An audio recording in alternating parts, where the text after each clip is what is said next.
Hey, what's up, y'all? It's Charles Derrick. This is J Rob. And this is Bringing the Noise.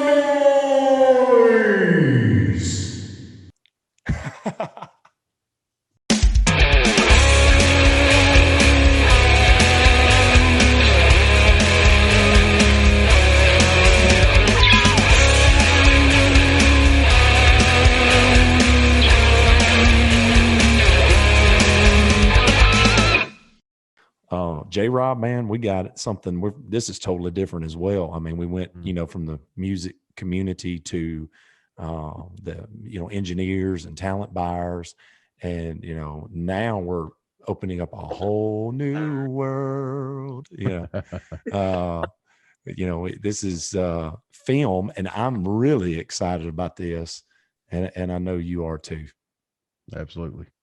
I just, this guy hit us up, and I'm like at first thinking, okay, somebody's hitting us up wanting to be on the show. Let's check him out, whatever.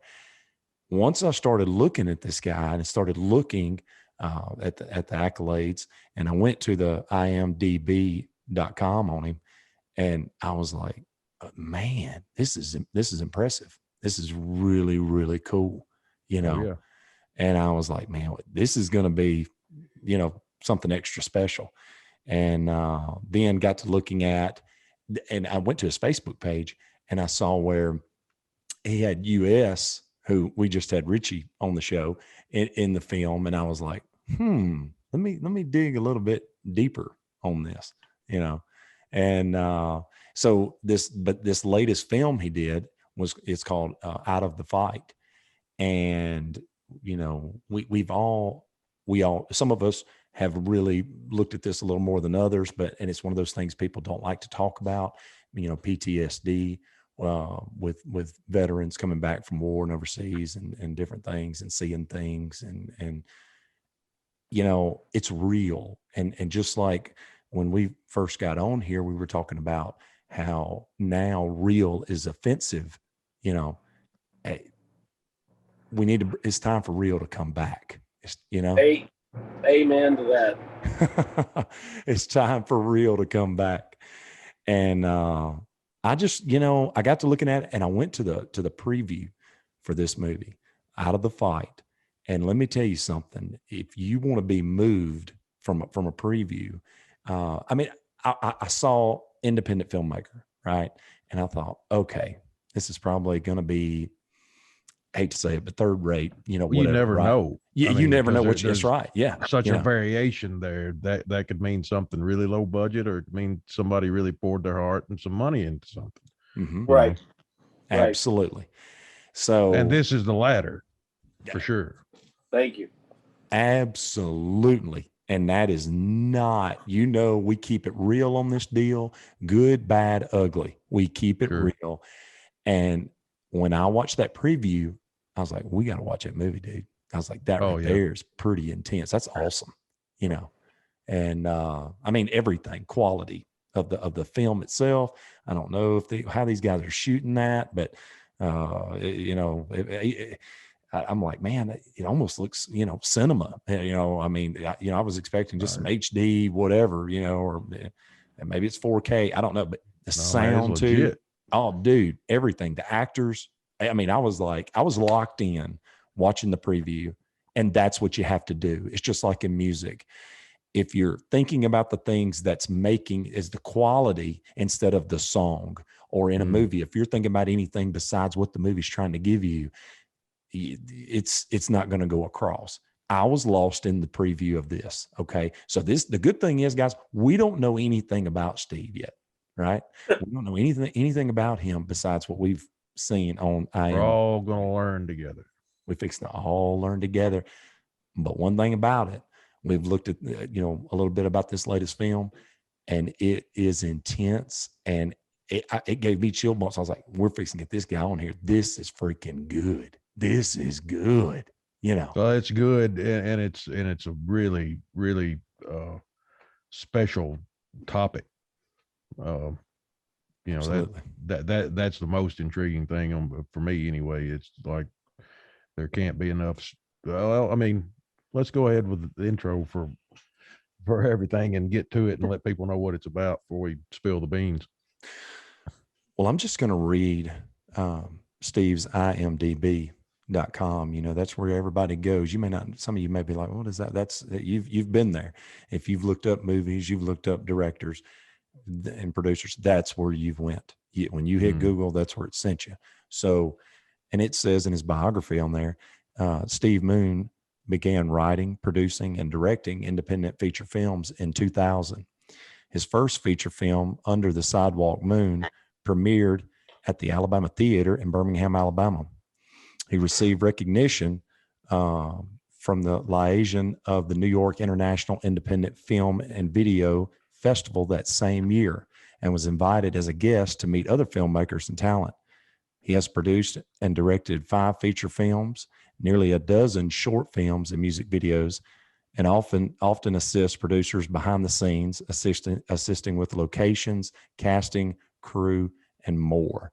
And just looking down through here, I mean, he like I say, director, producer, and writer, and there's a bunch of films here, all the way from 2000 to today. A lot of films here. So when you have time, definitely go to IMDb and look up Steve Moon. We got Steve on the show today. Who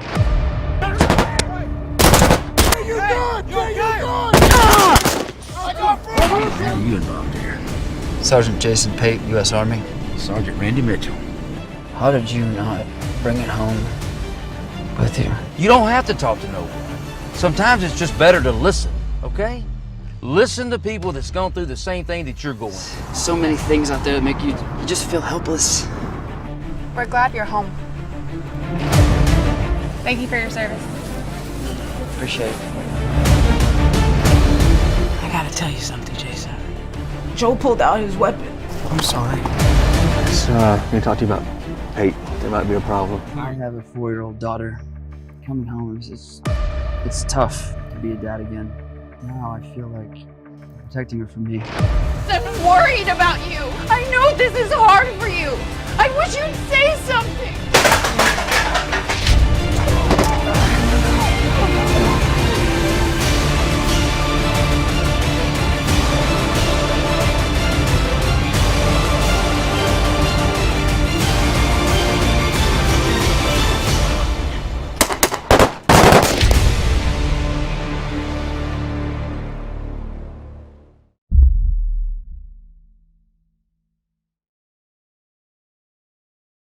What's up, man?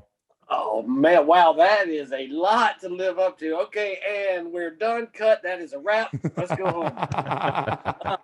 Wow. All right. So no, thank you for the introduction. I haven't been to my IMDb page in a while, so I need to update it. I guess when I first got on IMDb, I had done the 5 films, and now directing, I don't know how many. I have to go back and look. And wow, in my head that sounded good. Now, and hearing it, a little egotistical. I promise I'm not. I'm humble that God would even, use me. I don't even know that. It's like, hey, I'm just out here making movies. But no, thank you for that. Yeah, I don't even know where to begin with that. A good introduction. Well, I want to start, actually, most people, we get them to start at the beginning, right? That, we get them to start freaking, how did this start and all that. But with you, I would rather start with the most recent, with Out of the Fight. And let's kind of then go back and see how it all began. I'd like to, just in this bio on Out of the Fight, it says, it's, obviously dealing with a hardened U.S. Army soldier fighting the demons of PTSD. So obviously we know that, but what more can you tell us about that film? Man, I'm glad we're doing it this way. Yeah, because I just want to jump right into that. And I want to talk about everything because I enjoy talking about the business like you guys do music. The first thing that I'll say is what you were talking about with music and quality and, independent films. And is it going to be, 1080, is it 4K or whatever? It's all about honesty, whether it's music, whether it's the life you live, or whether it's, the film you produce. It's everything has to be honest. And the way we approach this, number one, was this movie, although I wrote it, and Judy Norton was in the Waltons TV show back in the 70s. And I'm looking at you right now with your Dukes of the Hazzard. So I'm pretty sure you know who the Waltons were also. Oh, yeah.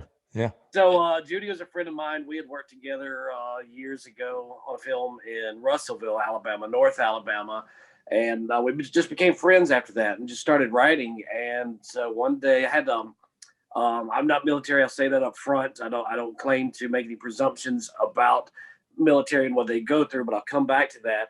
But I wanted to write something because I had suffered from bad depression, maybe even a form of PTSD through a bad divorce, which is neither here nor there. But I knew what it was like to be on a couch for 18 hours a day. I'm remarried now to a great woman, and but I would wake up when she would go to work and unload the dishwasher and stuff. And then when she go to work, I get back on the couch and I sleep for just till I hear the car door slam, and then I wake up and I go like unload the dishwasher or take out the trash. So I know what it's like to disguise that depression. I have suicide in my family. My sister lost her husband to suicide the same year of my divorce, and her husband was 38 at the time. That was back in 2004. So now, anyway, so fast forward, I'm still working in the business, and I decided I want to write something. I want to write about depression, and originally it was going to be, let's write, the other parent, about divorced dads, and that became more too self-serving.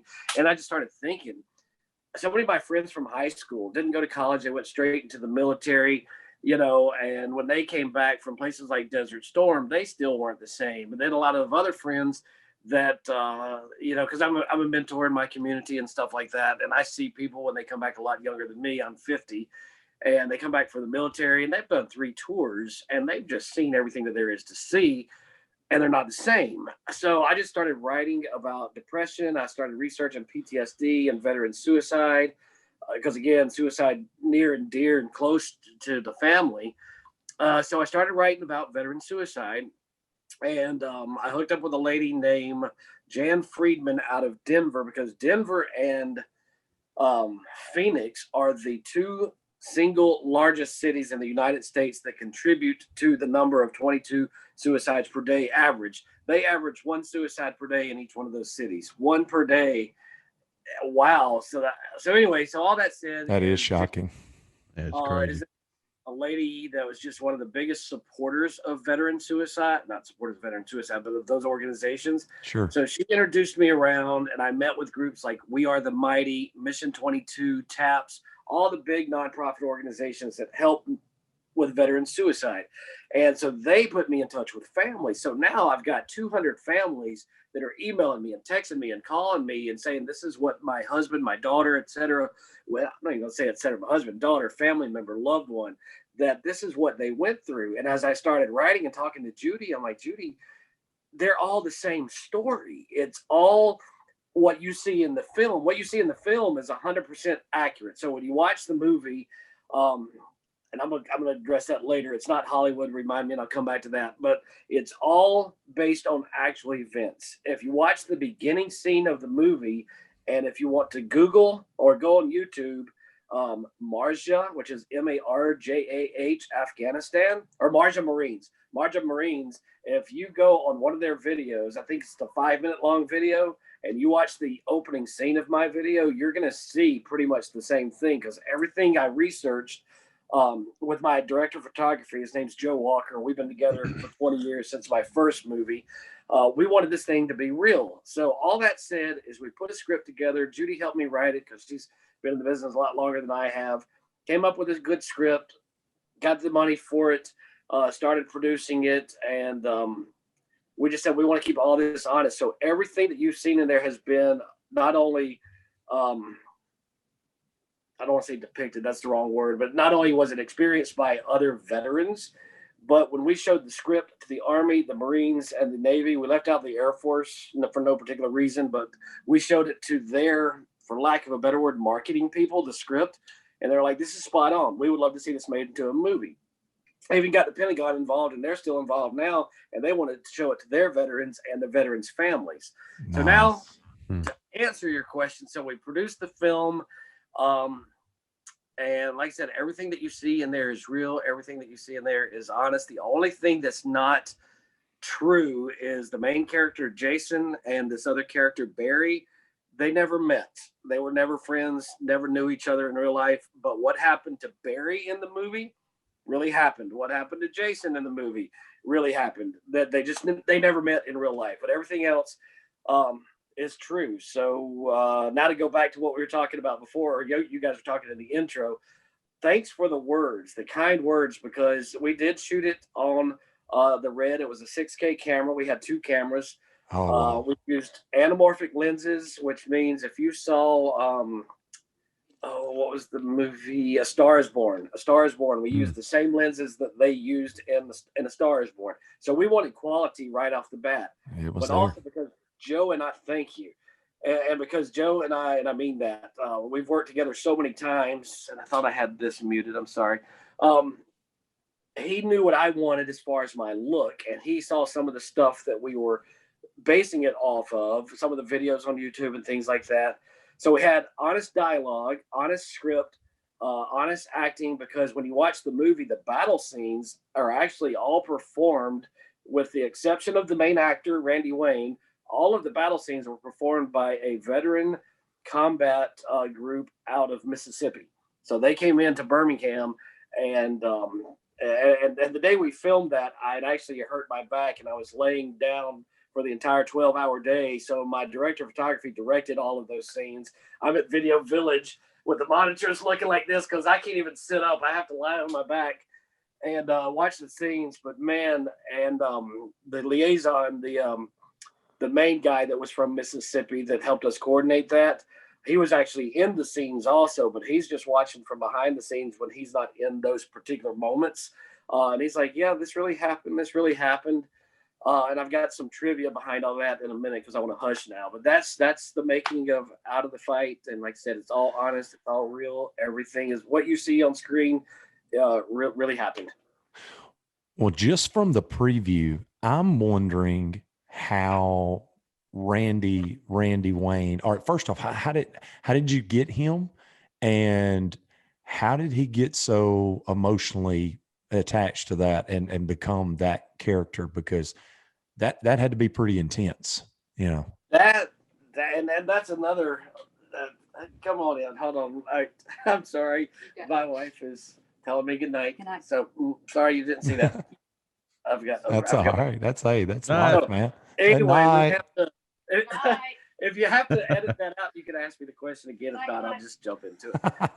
It's all good, man. So Randy, this is another God thing. This is weird.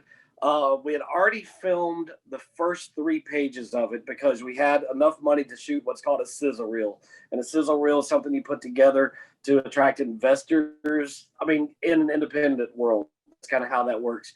So we had money coming in for 3 days worth of shooting. We didn't have Randy. We had Jordan, who played Emily, which, wow, that's a whole other story right there. So we shot her, and that was back at the time, whatever year it was, a couple of years ago. I think in August. And then I started working on a couple of other films that were coming to Alabama, Birmingham and Tuscaloosa. So my buddy, Chris Mullinax, who actually plays Randy Mitchell, the officer that you'll see in the film, and you see him also, he drives the truck in the previews. So we're in a movie that I'm helping him with. It's a Western movie called Hell on the Border. And that's where I met Randy Wayne. And I looked at my assistant because I was doing props on that movie. And I looked at Brianna, and a younger girl, and I said, Brianna, I said, there's Jason Pate. There's our Jason, because we were looking everywhere. Like, who are we going to cast? We were going after people like from The Walking Dead and shows like that, because that can also help you get distribution, because we wanted the word to get out there. But when we met Randy, we were like, that's him. So on set, I'm like, I know you're not supposed to talk about other people's movies, Randy. I said, but I have and this is like the last day we were filming. I said, but I have a project that I would like you for the lead. And so one of the producers that was there knew what I was doing through Chris Mullinax. And he said, well, I actually represent Randy. He'll be glad to read for it. So the next day, Randy's like, yeah, I want this.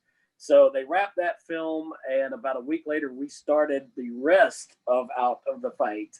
And the way he got into character, number one, is he's gifted. I mean, this is a gifted actor. He's been in a lot of things, a couple of faith-based movies, I think, a Lifetime movie. He's been around, and he's in the business. But his interaction with Jordan, because Jordan, I brought her on first. I brought her on when we first had auditions, when we were casting. And she actually talked with one of the ladies named Leanna Lewis, who is in Denver, who lost her husband, who Randy is loosely based on. I say loosely without giving away the plot. So she talked to her just over and over and over to become that Emily. So the dynamic between Randy and Jordan, they forgot that they were Randy and Jordan, and they immediately became Jason and Emily. And I think that's how he pulled it off, because he was, typically on any set, I don't care if you're Bruce Willis or who you are, they pretty much stay in character. And so you learn, not to pat them on the back and say, hey, great scene. You just, they're at work, let them do their thing. And when the day is over, hey, great job. But and then you let them, and this goes back to the honesty, you let the actor do the scene. A director is, kind of a glorified conductor. I mean, the guys can, play music in the orchestra. They need an orchestra or a leader for time, like a director, I guess, but you let them do what they do. And that's where you just see the magic. And there's, occasional times where it's like, hey, I wouldn't take this character this way. Can you reel it back, or can you give me a little bit more? But yeah, for the most part, Randy just, he found it. He just absolutely found that voice. I guess you kind of just answered one of the things. I'm sorry, Dick. No, go ahead. Go ahead. Answered one of the things I was going to ask you about, without giving too much away, because obviously want people not to spoil it for folks that's going to get to see it maybe from watching this. But I guess you said those two main characters, the two guys, didn't actually meet. Did you have specific stories that you kind of loosely based this off of from those two people? No, because we interviewed two, and I'm glad you asked that, because that's part of the explanation of the film. Is we had about 200 families, and then I narrowed it down to about 50, because of those 50, they were probably the most interested, or the ones that gave us the most time while we were writing the script, because it took us about 2 to 3 years to get everything from script to screen. So we just did so much research and talking on the phone all hours of the night, because they're from different parts of the country. But no, it was based, if you narrow it down, on about 50 people. People. So when you see a scene with a character named Joe, I can tell you who that was. When you see some of Randy's moments, I can tell you who that was. Emily definitely is pretty much based off of Leanna, but other wives as well. Because the bottom line in the film, and again, not giving away the plot, is that spousal, family, and external family. Because when you're in the military, it's your brothers and your sisters, not by blood. And so Chris Molinax's character is my age, 50. He's retired. He's a retired Marine for his character, but he's also a police officer.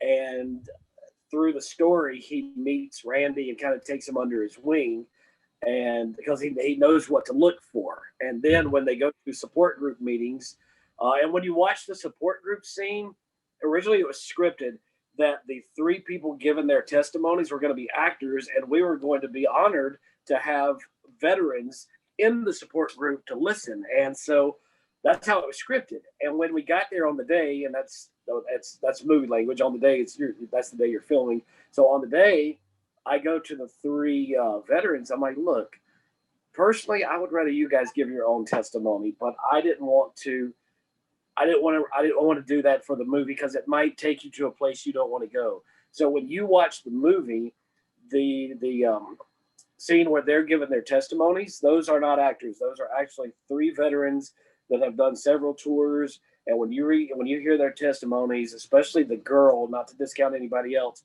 but the girl that gave hers, when it was over, we couldn't even say cut. We had to whisper cut. There was not a dry eye in that gymnasium. Wow. Our mouth dropped. And we're like, okay, we're not even doing a take two.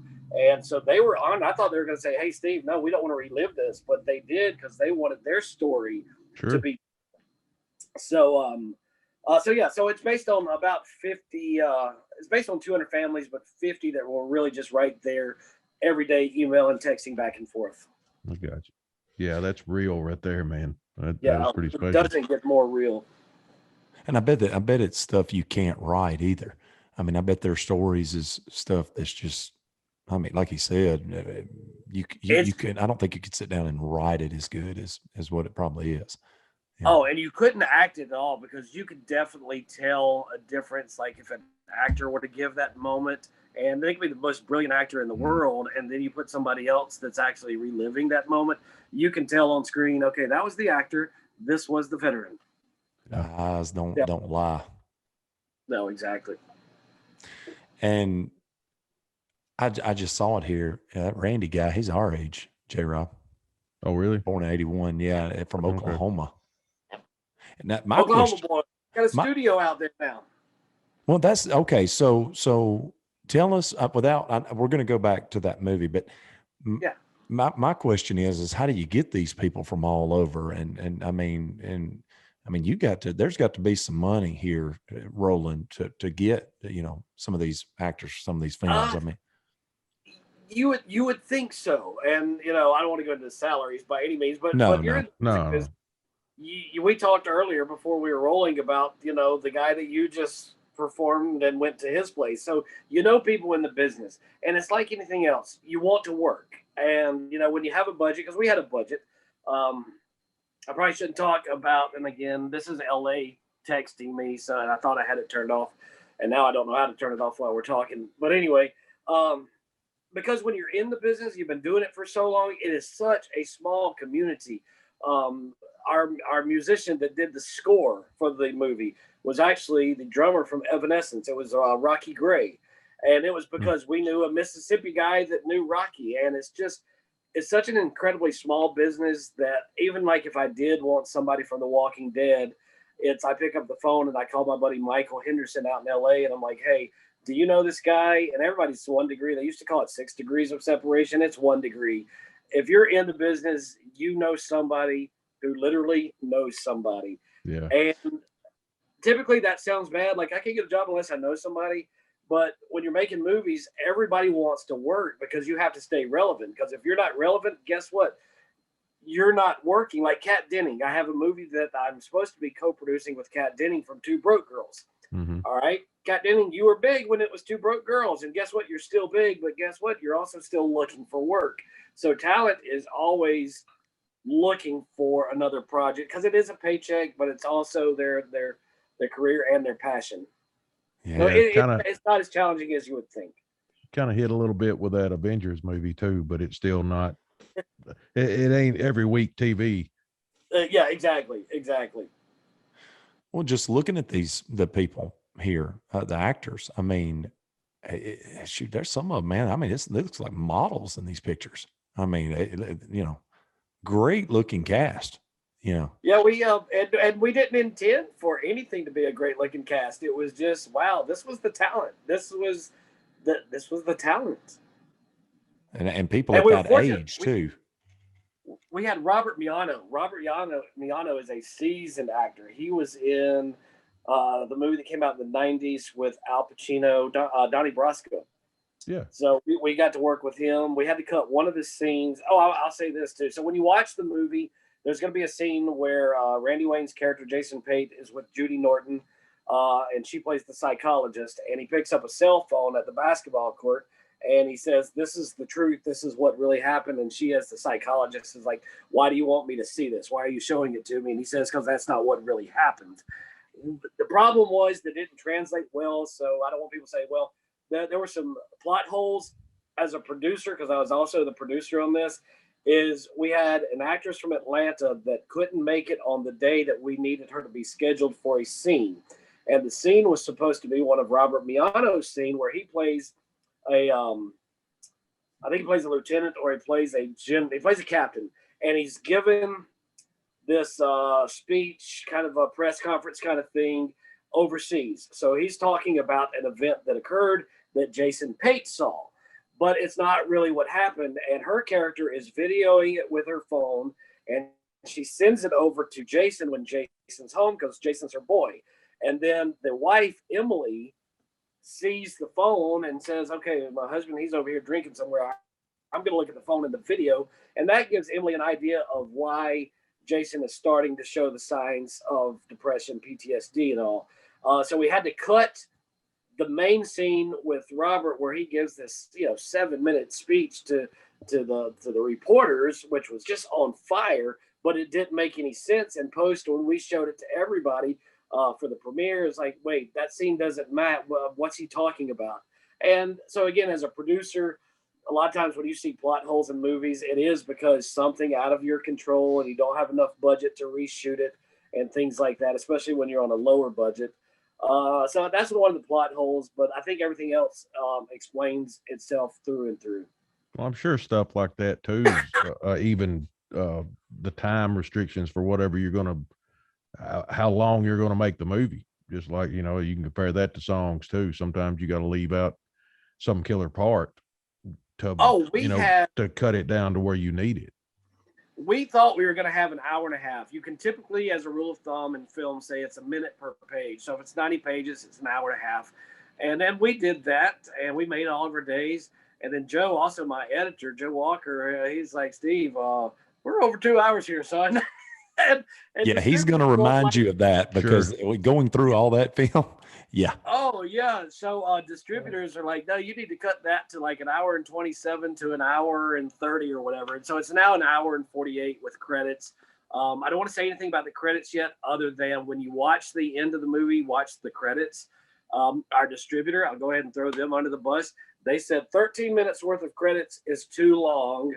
So if you go to my Facebook page, the Out of the Fight Facebook page, go under videos and look at a 13-minute video. You have 13 minutes worth of something that if you want to be moved, watch that. And in the director's cut, that will be at the end of the movie because it had to be cut down to 5 minutes. So like, nobody's going to watch this. I'm like, I promise you, they're going to watch that probably more than they're going to watch the movie. But you kind of get it where I'm going with that. But yeah, so we cut it down to an hour, I think 43, and then 5 minutes worth of credits. Well, and I was thinking a while ago when you were talking about how small of a community it really is in film, nationwide. I mean, it's really the same way at the music community, and I can see it maybe even being smaller with film. But once you're in the business for a long time, like, me and J. Rob, we've never been superstars, but we've been in this business for, 20 years or so roundabout. Yeah. We've come across a lot of, bigger folks and a lot of, whatever. And you kind of run into some of the same circles, and then you start knowing people who knows, the big folks that everybody knows. And then you get to where you maybe even know a couple of the big folks yourself. And whatever, exactly. At least somebody knows somebody's people.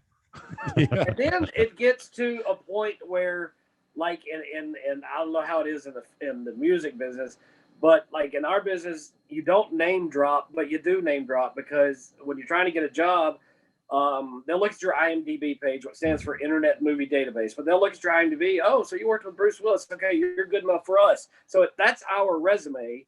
But you get when you're around locals, and I'm a local too. I'm an independent filmmaker, but I also work on the bigger ones. But when you're around locals that have never gotten into the bigger side of things, and you say, like today I posted, I need a script supervisor. We call him a scripty for a big movie that's coming into town.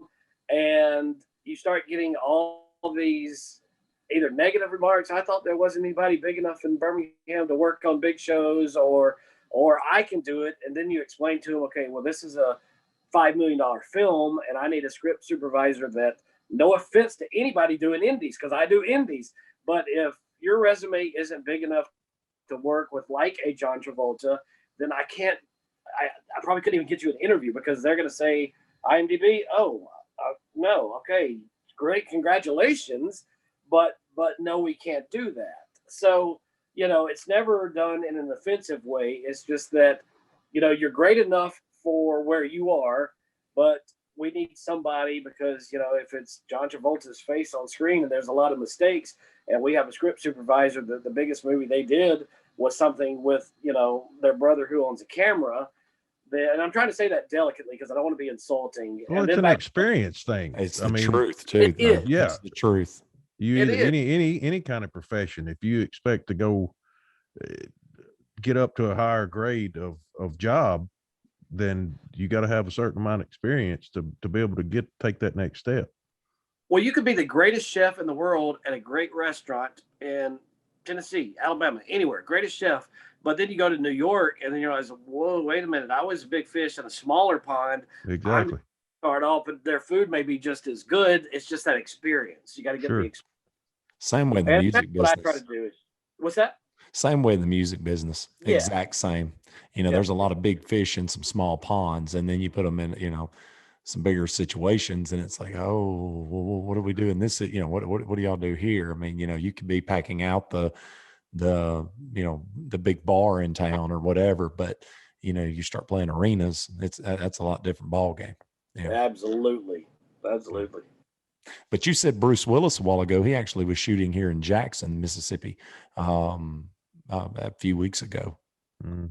Yeah, I In don't want to say. downtown. Yeah. Those are some friends of mine that produce over there, and now he's in Maui on his next project. And then he's working with a buddy of mine. I guess I can say all this. He's working with a buddy of mine in Puerto Rico after that. So yeah, people just, you know, the work's out there. Let's take the work. You know, sometimes it's not on the big screen, but you can always find his work on overseas and any of the digital platforms. That's the new world for filmmakers now. Is everything's digital now. Well, and if you were that big of a fish at one time, you're going to have so many followers on your social media platforms that when you even do an independent or whatever it is you do, and you release that on social media saying, hey, I'm a part of this film, whatever, that's a lot of people that it's getting out to, you know, Exactly. that somebody that never really got that major, you know, millions of dollars of push, you know, at a certain time will never be able to booger up that many people, you know. And now the digital world is changing that because number one, they're looking for content. And two, you don't always have to have a major star because you've got so many Netflix, Hulu's, Vulus, all those that, hey, we need quality content. And if you produce quality with good sound, good production design, and the right genre, then we're doing a low budget campy film it's called Luna, and it's about a female werewolf. It's a modern day werewolf story, kind of like The Lost Boys and how that was a modern take on vampires. And we're just doing it all as friends, and we're all just, you know, no budget other than what we're putting into it ourselves. But we're doing that because I have a distributor that sent me an email after he looked at my movie called Ocean, and he said, yeah, that's fine, but it doesn't fit our genre. We're looking for faith-based films, but we're also now looking into creature features. And I have a faith-based film starring Kevin Sorbo that we're working on getting the funding. We have it out of actually Mississippi. We're just trying to close that deal. And then we have, okay, I'll do Luna and I'll send it over to you and we'll see if it sells. Because it's all about, in our business, it's all about the pre-sales. If you can get a distributor up front interested in you, then they're expecting it. You kind of have that communication and say, okay, this is what our script is. Do you like this? This is our sizzle reel. Do you like it? And then you develop into something that, you know, there's a market for, instead of like a lot of independent filmmakers, they will make a movie. And again, it'll be starring their brother, whoever owns a camera. They make a little horse trade. And then they go, oh, I'm going to sell it at a film festival. Well, even at Cannes Film Festival, about 4% of films are picked up. The way you sell a film is you find a sales agent, and a sales agent takes your product, and they'll pitch it to the 50 markets overseas, and they'll try to sell it domestically because they get a percentage if they sell it. But you trust those guys because those guys know what the market is. Do you put a McDonald's over in this neighborhood, or do you put a McDonald's in this neighborhood? Because guess what? I'm producing McDonald's quality material. Wow. So go find me a place for this film. And then eventually you get to the place where, okay, I'm no longer producing McDonald's work. I'm now producing, you know, Chez Fun Fun or whatever. Go sell that to the bigger markets. And that's how this business works. Oh yeah. I've always wondered how that happened, but you're right about all of these apps coming out. And like you said, there's just content galore. And sometimes, you know, you'll come across a diamond in the rough. I mean, I'll find, you know, independent films on there all the time. And it's like, man, this is an awesome movie, you know, and then sometimes it may be a documentary or something. And you're like, right. You know, because everybody now is starting to really dig on documentaries and podcasts and I mean, this kind of stuff, because I think social media has kind of cut out this right here, which was the real one-on-one. They'd rather watch somebody else that maybe used to do it, knows how to do it, to do it. I don't know, you know. Well, it used to be if you were a filmmaker, you had to get on Johnny Carson and Oprah and David Letterman and all this just to get your word out there, your name out there. And now, like you said, I'm glad you said that about independent films, because I'm going to go back to Out of the Fight for a minute. out of the fight, our goal is to reach 100,000 families, because earlier when we were talking about the families, and also thanks to Donald Trump about 2 years ago, and the military, they are now trying to make it not taboo. That's their words. It's no longer taboo. It's not taboo to say, I'm feeling depressed. I'm feeling like I might be doing something. You're not going to lose your job in the military. You're not going to lose your rank. They're not going to send you home and say, hey, guess what? I'm going to go ahead and say, you're crazy. Go home. It's not going to be like that in the future, because it is the time to destigmatize veteran suicide and PTSD, because it's real. And in the movie, all right, do I have another minute right here? Because I know I'm getting long-winded. Oh no, you man. plenty of time. Do your thing. All right. No, roll. So in the movie, going back to it all being honest, the distributors up front that we were talking to liked the script, loved everything about it, but they're like, okay, Jason Pate's character has a 5-year-old daughter, so we want to tie in, maybe at the beginning there's a community around his unit that has a daughter or a young little 5-year-old that reminds him of his daughter, and they get close. And then at the end of the movie, when he comes back to Afghanistan and he's back in that village and he sees the girl, maybe now the girl is strapped with a bomb, and he either has to take her out with a gun, and I'm talking really fast because I'm trying to sell it like Hollywood, and he either has to take her out, or he's got to defuse the bomb, or he's got to go find the guy that has the cell phone. There he is, take him out. It doesn't work that way. And the distributor's like, you're not going to sell the film. And I told him, I stood my ground. I said, if it takes that to sell this film, and any veteran in America or wherever that's watching this film says that is a bunch of crap, that would never happen, that's never happened, I've never heard of it, then I'm not going to direct it. And so it may have cost me a lot more theaters, because we had a limited theatrical run too, I believe. I have to read through all my reports. But anyway, the point is if this movie had any inkling of Hollywood ending, Hollywood beginning, and all that fakeness, this is not the movie for you to watch. If you want to watch a movie that shows that there's not, oh, I saw my best friend get blown in half, and so I'm mentally ill right now, or I've got PTSD. It doesn't work that way. It's a lifestyle that they lived over there. Like I was telling somebody on the phone today, your job in the military, if you're in war and you're on the front, your job is 2 things: kill the bad guys and don't die. Can you imagine every day waking up? We have the privilege of, I woke up this morning, I didn't have to worry about not dying this morning. Yeah. But in the military, okay, guess what? Your job right now is not to step on an IED. And in fact, you have to go find them.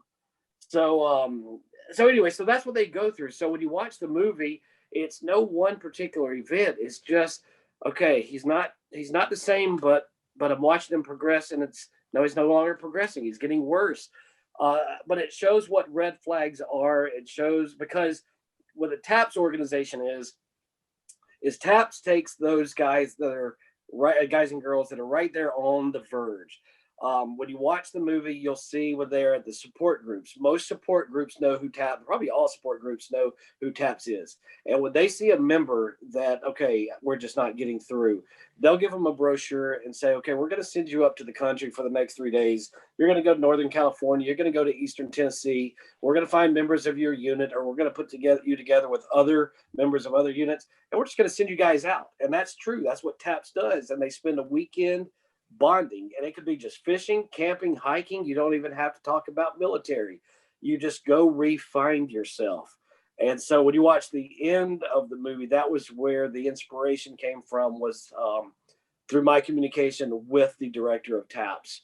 So the movie gives you hope, but not false hope. So it gives you that reality hope. It gives you, we have a structure here that is there, and it's up to us just to listen to that voice and not fight it anymore. And anyway, so there's that. And I'll say that you can watch it on iTunes, you can watch it on Vudu, you can watch it on Amazon Prime, and all of those.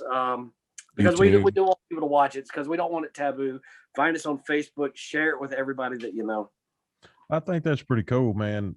And respectful for you to stand up like that and not put some of the maybe extra Hollywood BS in there just to sell some more copies. I mean, would you really rather have, everybody's in the game to make money, whatever business you're trying to do, but do you really want to sell it out like that and have some kind of fake bullshit in there to sell big numbers for a little while, or go about it like you're doing with respect to all these men and women that's over there, like living a horror movie for us to not have to do anything and Yeah. have a product that you've made and something that can be appreciated for years to come because you kept it real and paid ultimate respect to those folks. Well, thank you for that. And I was saying earlier about the Pentagon. I have a relative that worked for the Pentagon. He's my wife's uncle that worked with them. That's our inside of the Pentagon. And they were like, we like this. Even the Lieutenant Dan, his foundation, I guess the Gary Sinise Foundation, 2 years ago. So I guess we released it last year, but 2 years ago we were finished with it. And they were having an event in New York right before COVID hit. And we were supposed to open their event with our film. And call like on December 19th. And they're like, it's not going to happen.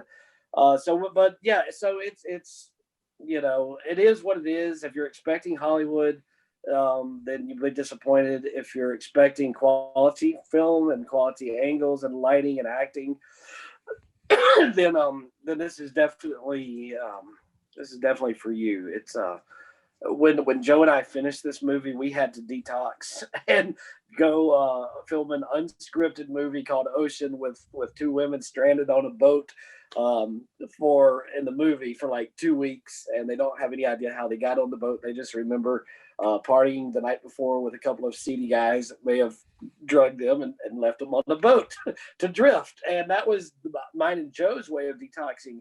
And I say that to say this: we spent 15 days making a movie, 3 years kind of writing the movie, but 15 days making the movie. And at 15 days of seeing what they went through and what the families went through and hearing those testimonies made an entire crew say, God, we need to detox. Can you imagine you're over in tour for a year, 6 months at a time? Oh man. And then you're not allowed to detox. Yeah. They're having to live that day in and day out. I mean, there's no break and go detox. No. How do you break away from some of the stuff these folks see? No, you can't. And I guess the movie again just goes back to just watching what opportunities are out there. And obviously there's a need for so many more. You could get into, I don't want to get into the politics of it, but I mean, we could provide housing for homeless people, our homeless veterans. Sure. You want to solve the problem at the border, and again, without getting politics, because these are human beings. Everybody's a human being. People forget that.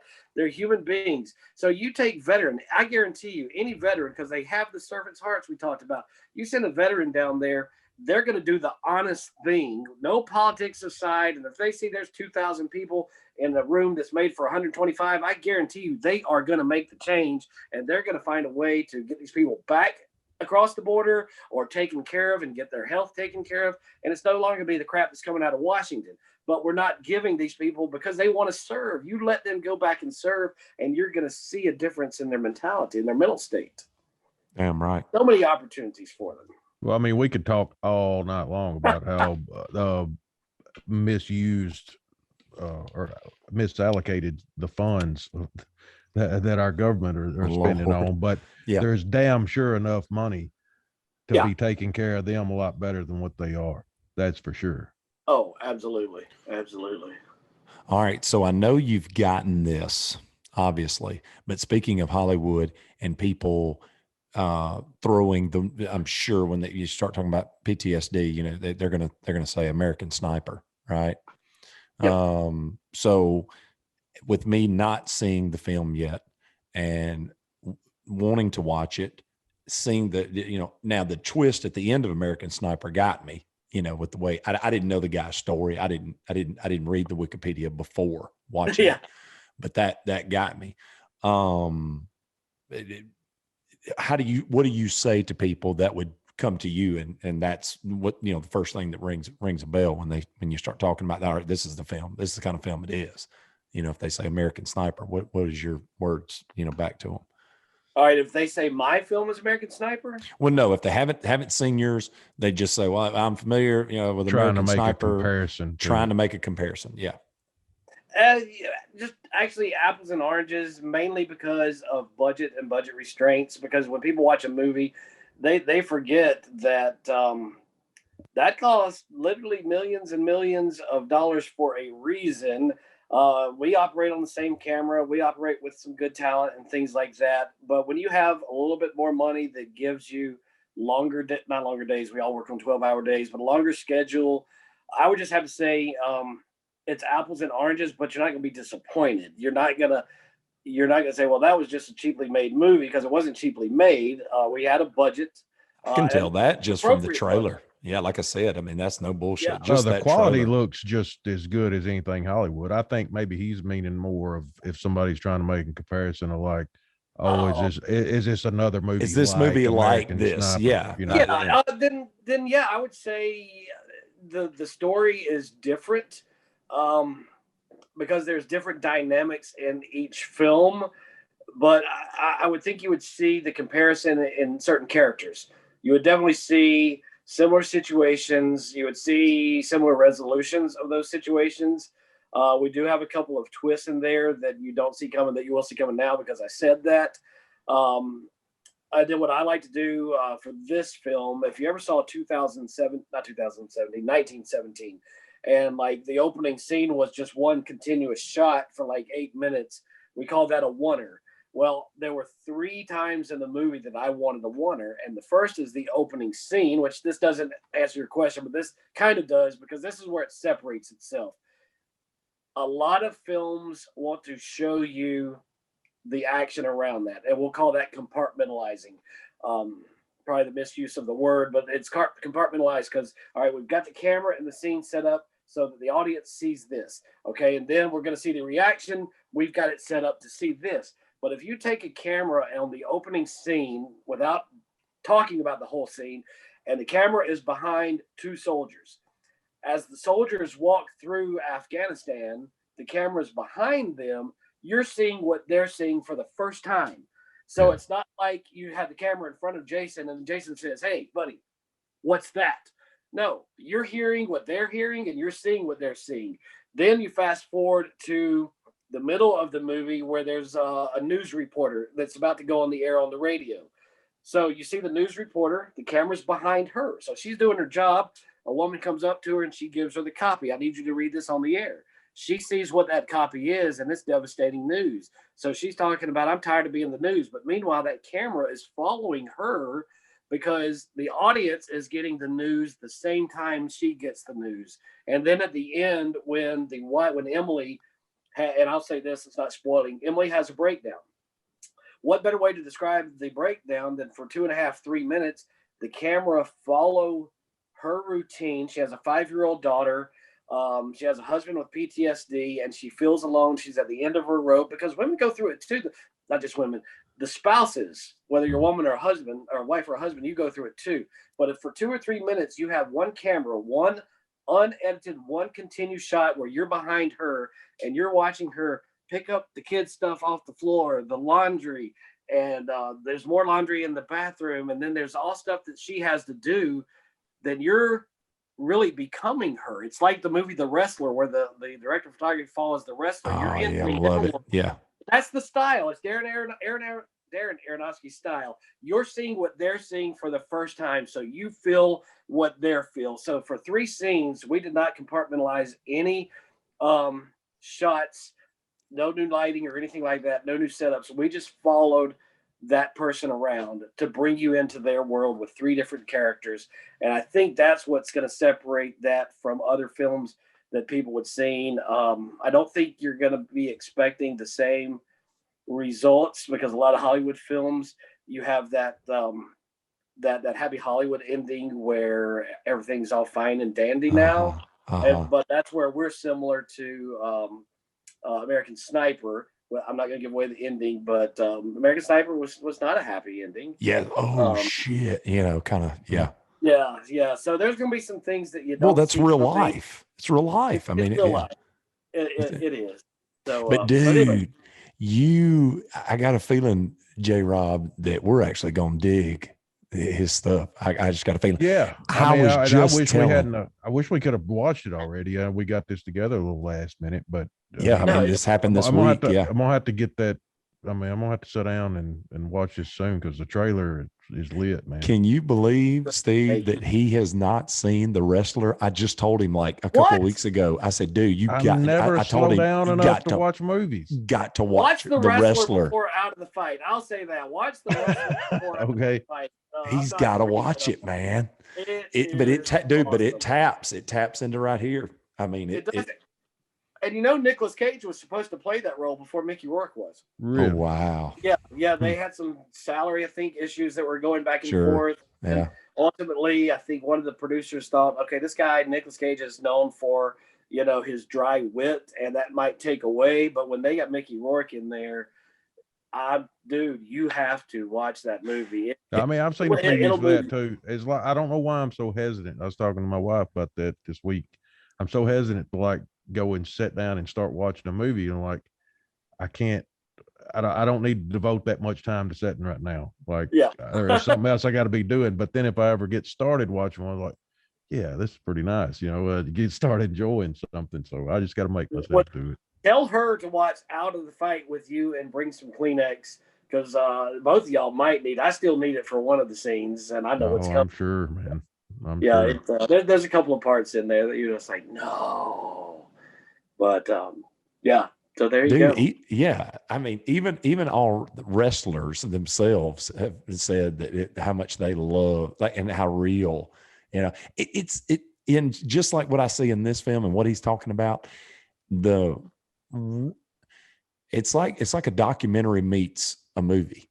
You know what I mean? It really is. It's like you're following a person around, and but they're taking you through stages instead of just, this is, you know, day 1 through day 4 or 5. I mean, but then again, I don't know, even some of them are even that way, that close. But well, then to your audience that's listening, if you like The Wrestler, you will like Out of the Fight, because it's the same style, and like you just said, it's a documentary style film, and it takes you in and lets you see what's real. You're seeing what they see, and Out of the Fight is the exact same way. You see, and a lot of that is a compromise between me and Joe, because I was joking today, like I do all the time about film, is my production designer will tell me, you don't ever listen to me like you do Joe, because Joe will be like, I said, Joe, I need this shot right here. No, you don't. You want this one. And then he'll set up that shot. And I'm like, yeah, you're right. So those shots came from Joe. And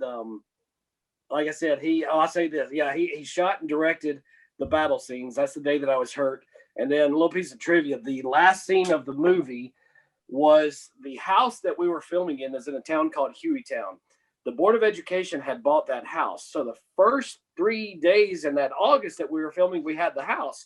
And we had shot inside the house, but we didn't have Randy Wayne. So when we came back, when we got the rest of the money, which I think was in February of the following year, so I called the Board of Education. I'm like, hey, we're back now. We're getting ready to film. And when do you start? Well, we start whatever day that was going to be starting, I think on a Saturday. Oh, we're scheduled to bulldoze that house on Tuesday. Whoa. You're going to bulldoze the house? So we talked to the guy that actually owned the bulldozer, and he's a good old boy. And he's like, man, he said, I'm just going to leave that dozer there, and you guys go film, and you let me know when you're done. But what had happened was some vandals, it's not a bad neighborhood, but some vandals had come in, and they had stolen the refrigerator. They had stolen the beautiful white cast iron sink in the kitchen, and they had taken out the French doors of the bedroom.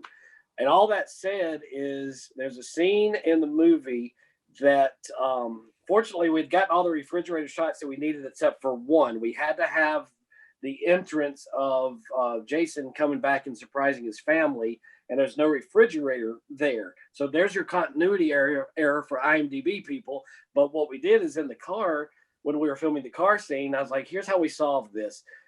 Jordan, Emily, because I always come out of the character. I say, Emily, Jason, ask Emily, where's the refrigerator? And Emily, you tell him Mr. Baylor's working on it, because Mr. Baylor's a character.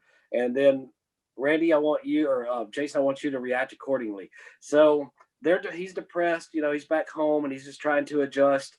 They're in the car, it's raining. And he says, Emily, where's the refrigerator? And she said, well, Mr. Baylor's working on it. It was broken. And he says, well, I could have fixed that for you. And it brings you into the moment that, even fixing your refrigerator to a veteran that I can't be there for my wife to fix the refrigerator, and I come home and she has to have it done by somebody else. And it's like, how can I do that job and this? And I'm needed. So it really, really worked. And so yeah, that's the trivia. So we shot the house and we kept the house and we were able to finish the movie. But the whole point of that was, so this was like our last day of filming. No, it was the last day that I believe Jordan was going to be here. So we had to finish her out. We hadn't finished the last scene of the movie, but we're running out of daylight and we needed daylight. So I'm in Hueytown at another house filming, and that's the Barry scene. So when you watch the Barry scene at the house, that's what I'm getting ready to shoot. We're setting up the shot. We shot it at dark. So Joe Walker, my DP and partner, he goes with Randy and he goes with Jordan and takes them to the other Hueytown house and he films the ending. And I have no idea what he's going to shoot because I'm like, well, this is what we discussed, but go have at it. So now I'm getting ready, set up. I'm doing all these shots. I've got the guy playing the police officer. I got Barry. I got his girlfriend right here. And so Joe pulls up because now it's dark. And he's like, hold on, y'all. Y'all cut. Y'all don't shoot. Y'all don't shoot.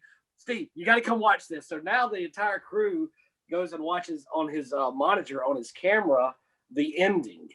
And with the music that we have from Evanescence, from Rocky Gray, the music and that ending, when you watch that, your mama's going to cry, your girlfriend's going to cry, and you're going to cry like your mama and your girlfriend.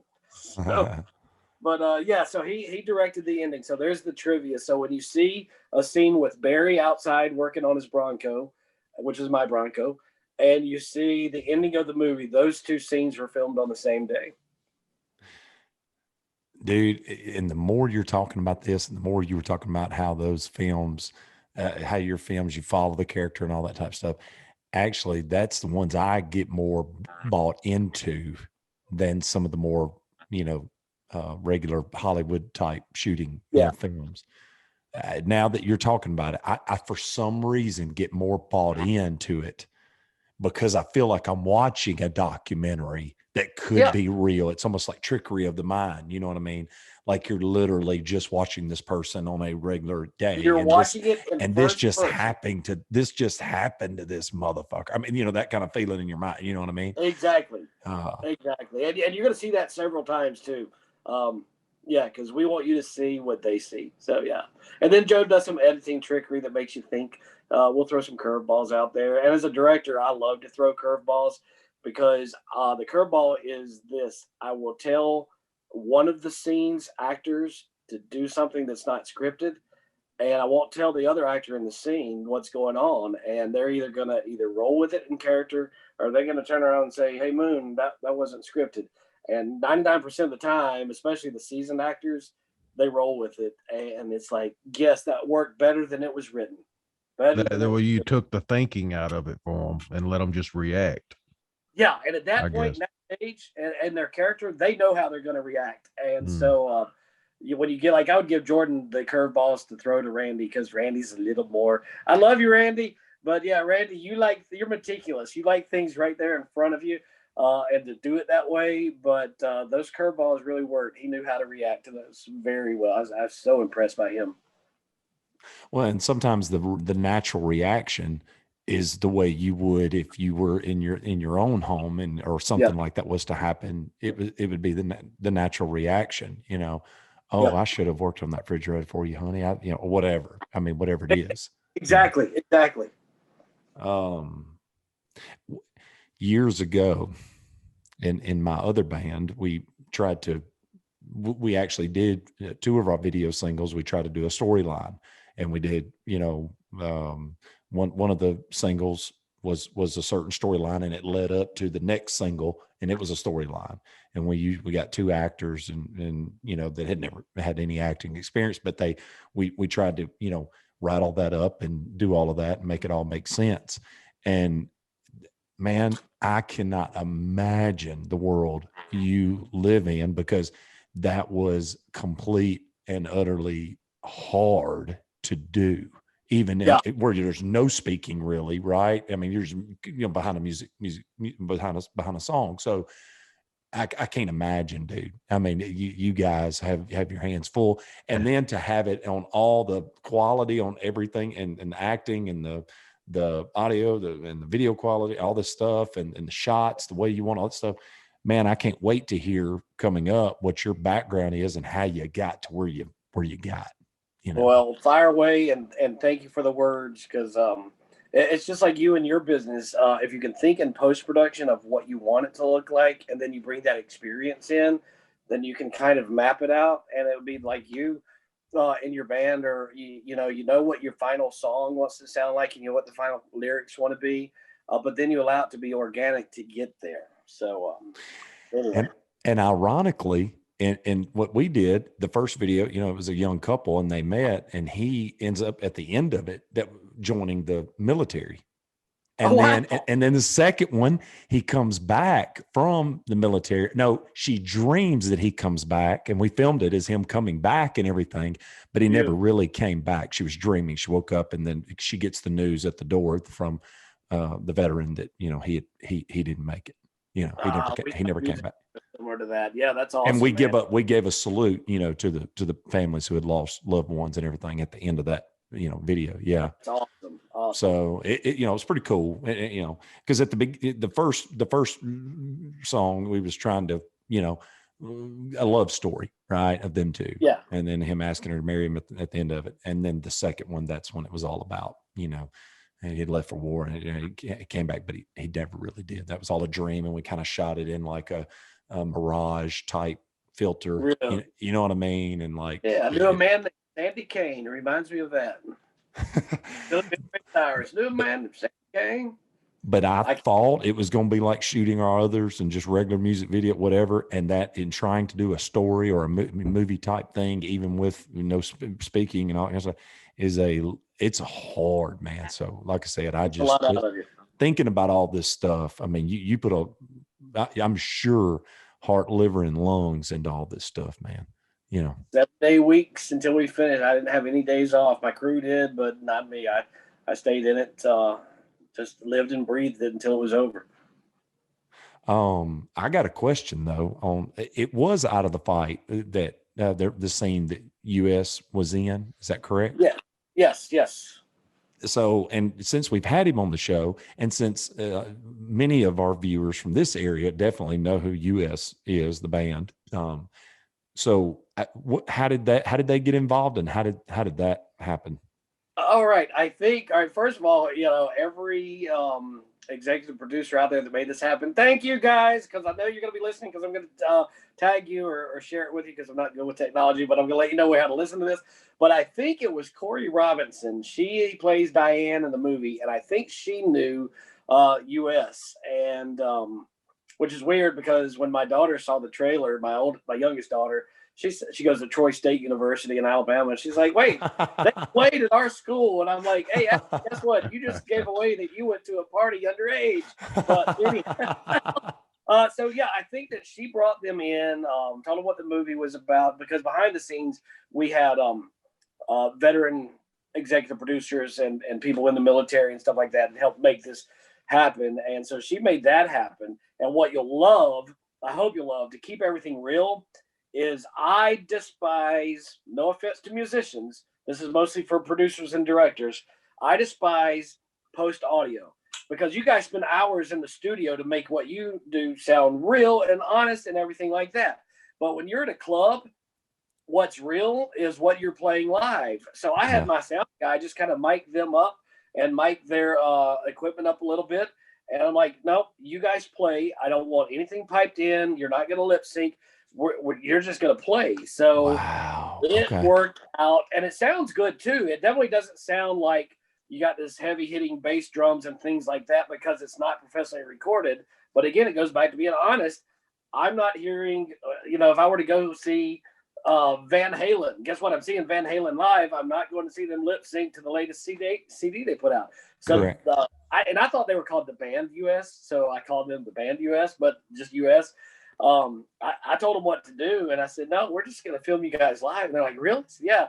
And dude, you're going to love that scene. And one of the characters that introduces himself to Emily in that scene where U.S. is playing.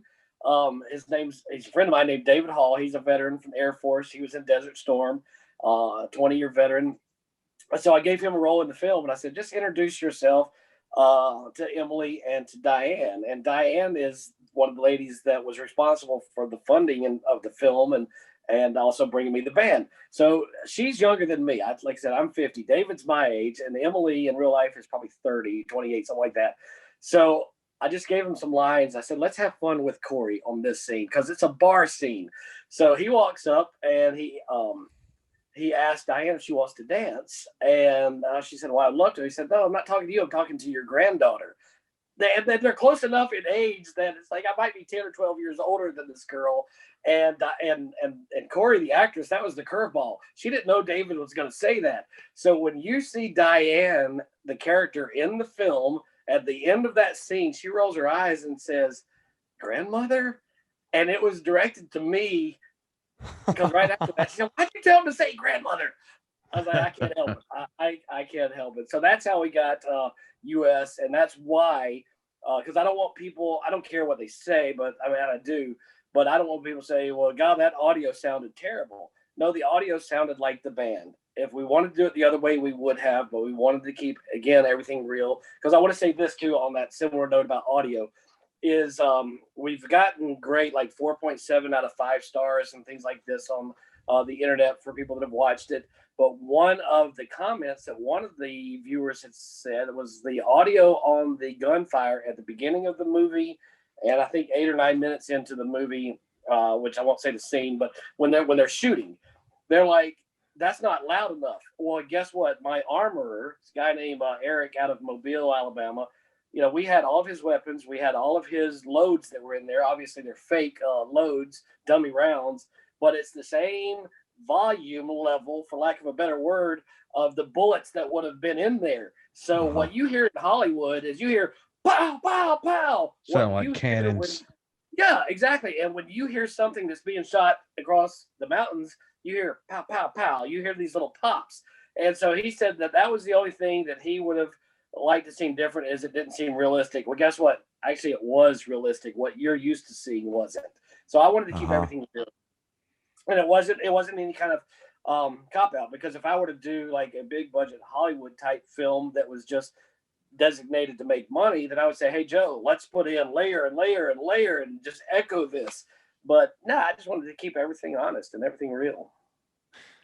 I remember Kelly, the lead singer for US, going live during all of that, in between shots y'all were doing. Oh, cool. Yeah. And I believe he went live, video, and we put it up, on social media and everything. And I remember seeing it, and it was just take after take. And so I was like, man, this is pretty cool. They set up all that, to do that, to do that, be a part of that movie and everything. So I thought that was really raised my eyebrows at first when I started looking at this and I saw where they were a part of it. And I was like, man, this is real cool. And then I went over to the preview and I was like, ooh, we're dealing with a little bit bigger animal here than I thought here.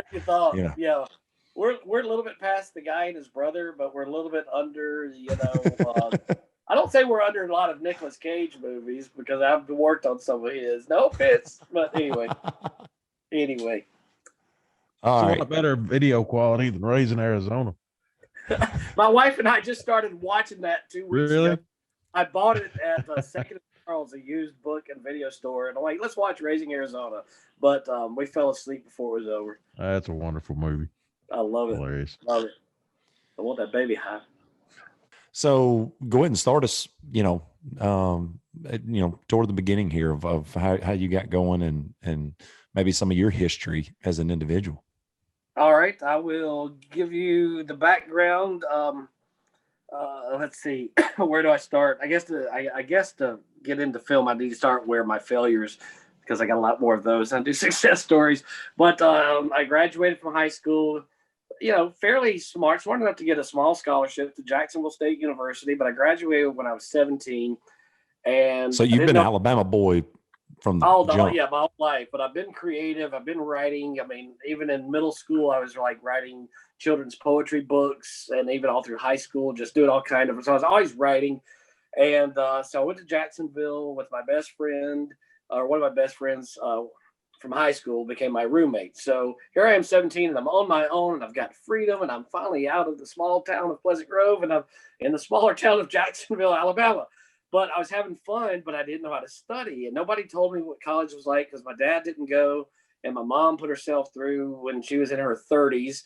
And so I just didn't know what I was supposed to do, and nobody told me. All they kept telling me is just graduate. People will hire you if you graduate. Okay, I don't know what that means. Where am I going to get a job? Hey, Alabama Power, I just graduated. Here's my resume. I didn't know what to do.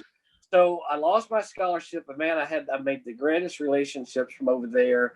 So then fast forward 5 years later, I finally graduate from UAB with a barely graduatable, that's the word I learned, a grade point average. But graphic design, but I was a terrible graphic designer. So every time like ad agencies would come in and look at the seniors and their portfolios, they're like, this guy wants to be a creative writer. This guy wants to be a writer or a copywriter. And so I was always better at writing. So first wife, I have two, and that's the only two I'm going to ever have, is she didn't really support what I was doing, but I was a writer. So I wrote a script that I pitched to a bunch of different agencies in LA, because I was starting to meet people, and this was in the mid 90s. So I had about 9 different agencies that agreed to look at my work.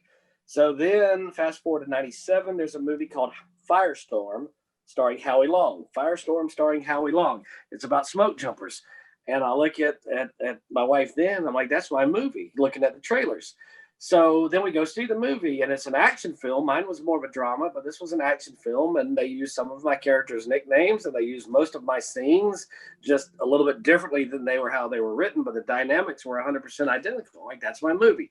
So the Writers Guild of America gave me 3 different pro bono lawyers, but like, who are you going to sue? You don't even know what agency did it. You don't even know if it was somebody that works there and called their friend and said, hey, guess what? I've got a great script. Why don't you try to produce it? So I couldn't prove anything. So they said, look, if you want to get in the business, you either move to LA, become a waiter, and get in line, or you do independent films. So then fast forward 2 years to 99, I met with Kimberly Pierce, the director of Boys Don't Cry, and her director of photography. And they said, look, if you want to do independent films, here's how you do it. So they taught me how to horse trade, find somebody with a camera. This is when digital was first coming around, and there were those tapes. So they had what even 1080, it was 720, same camera that Spike Lee used on Bamboozle, the Canon XL1. So we horse trade with actor wannabes that have cameras, but they don't know how to direct and shoot. And so Joe Walker was in college for film and cinematography. So that's how we met. He was 18. I guess I was 28-ish or somewhere around there. And so we direct my first film off of just horse trading with everybody. And we showed it at the Alabama Theater in Birmingham and the Bama Theater in Tuscaloosa. So now fast forward, I guess, right after 9/11, because I think we showed it right around there at the Bama Theater. I get an email from the liaison of the New York International, which is on my IMDb. And she said, I didn't know anybody in Alabama was making movies. I found your information because I'm from Tuscaloosa, and I saw you had a premiere of your film in Tuscaloosa. Walk me through it. I said, that's low budget, no budget, and explained, we just had fun doing it, but we wanted to have a premiere just to say, hey, we were filmmakers, we made a movie. So that got me introduced to the likes of Chris Rock, Jennifer Aniston, and George Clooney at a red carpet event in Vegas. But again, ex-wife said, you're not going out there. You're not in this business. That you're going to hell for being in this business. Stuff like that, not encouraging at all. And I'm a Christian. I mean, nobody's perfect by any means. I guarantee you there are as many preachers that watch movies, and there are as many doctors that watch movies. I mean, everybody's the same. You don't have to be, like a minister to get into heaven. It doesn't work that way. So that's my philosophy on religion right there, but it just doesn't work that way. So I didn't get the support, even though everything was showing me that, okay, you were plagiarized and you got to just pick up the phone and call Kimberly Pierce, who just won an Oscar, and you're talking to her. It doesn't work that way, but somehow it's working for you. So I feel like, okay, now I'm supposed to be in the business. So then, since I didn't get to go out there, I started just meeting people online. So I met some And I'm working full-time now in marketing, and I'm doing a good job at it. That's just, I don't understand the business world. I don't know how that works. I didn't learn that. So I'm still doing independent films. That's when I had made my 5 independent films. And 2008 was my last corporate job, and I loved it. It was a great company that I worked for.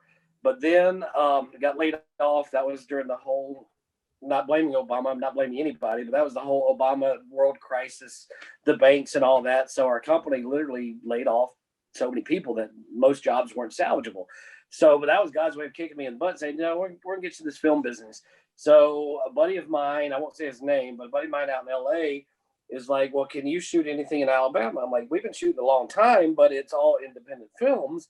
But yeah, we know what we're doing. We still have prop masters, and we still have lighting guys. We have all that.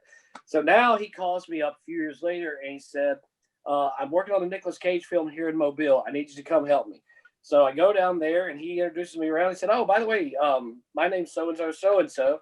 We haven't met yet, because we had met for like years online and talked all the time. And he got me into the business full time, but we had never met. So now I'm the prop master on a Nicolas Cage movie. And so I'm making mistakes, like, because that's my first big movie. And I came in as a director, but I knew what a prop master was supposed to do and all that. But we hit it off so well all those years before. And he knew that, again, honesty is everything, that I was honest and I'm loyal, that I said, look, you come to Birmingham, we can make movies easier because I've got my crew up here, and it's a bigger crew. We've got more locations, etc. And I've already been doing so many films. I can get roads shut down and things like that. Everything infrastructure I have for you. So he now comes to Birmingham. So since then, he's been bringing a lot of his movies here. His friends from LA are bringing his movies here because we have a 35% tax incentive for everybody we hire in Alabama. So it's lucrative, or not, it's beneficial for investors to shoot here, because right off the bat, you're getting a 35% return off of receipts for money you've spent in Alabama. So now we're doing movies, and one of the biggest stories that I like is my town, Pleasant Grove, is next to a town called Hueytown, where Davey and Bobby Allison and all those guys are correct. from. So he calls me on the phone, and he says, hey, Moon, can y'all do a dirt track race car movie with John Travolta in Birmingham? And I'm like, dude, I'm from Pleasant Grove. Hueytown is right next to me. They still build their own race cars. They still drive at Talladega on the dirt track. On the dirt, yeah. Yeah. So JT is what we call it. And JT and the director come out. And my friend David Hall, that is in Out of the Fight that I was telling you about in that scene, David, he still races. So he's like, yeah. So he meets the director. He meets Travolta. They hit it off. We show him Talladega. We show him Hueytown. Like, yeah, we're going to make our movie here. So I set up the production office at the old Hueytown High School, which was fun because I probably still have my name on the walls and lockers from the girls that I dated from Hueytown while I was living in Pleasant Grove. So I'm kidding about that, but, you know, Pleasant Grove girls didn't date me, so I had to date Hueytown girls. Anyhow, so now we're doing that. Well, John Travolta likes David Hall's dialect so much that they start hanging out and becoming best friends. And Travolta says, I want to do your voice. I want to learn your voice for my character. And the movie was called Trading Paint with John Travolta. When you was talking about it, I was like, man, I've seen that movie somewhere. Is it on Netflix or something? It's on Netflix, and it probably still is. The only thing I don't like about it is it wasn't edited right. It could have been edited better. The script is beautiful. Off the record, I would love to send you the script. But yeah, the script was beautiful, and the director had won an Oscar for a student film because, long story short, with him, he's from Iraq, and his story is this. His family was the last living people in their village that Saddam Hussein didn't kill. So they went from Iraq to Iran, from Iran to Sweden or Switzerland, and sought asylum. And then they came to America, and he went to film school, and he won an Oscar for a short film based off of his life being what I just told you. So Travolta met him and was like, I want this guy to direct my pet project, Trading Paint.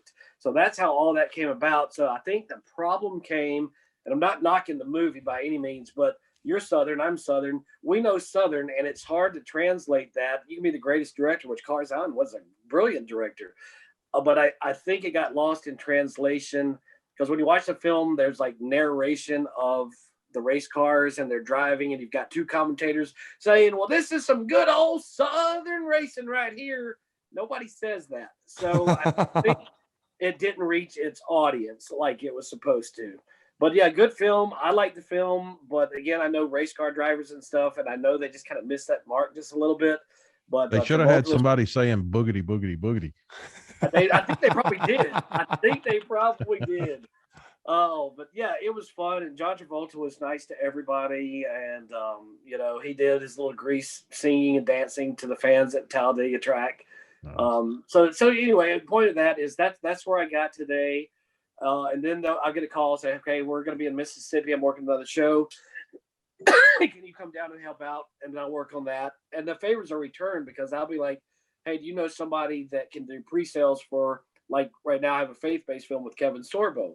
And if you can get pre-sales, it's basically an insurance policy. You have numbers that are given to you from markets overseas that say, we think that we can offer you this much on your final product. And if they give you pre-sales, like, all right, maybe $4 million is what all the countries are offering when the film is made and they like the film. Okay, well, guess what? I can probably make the Kevin Sorbo film for $500,000.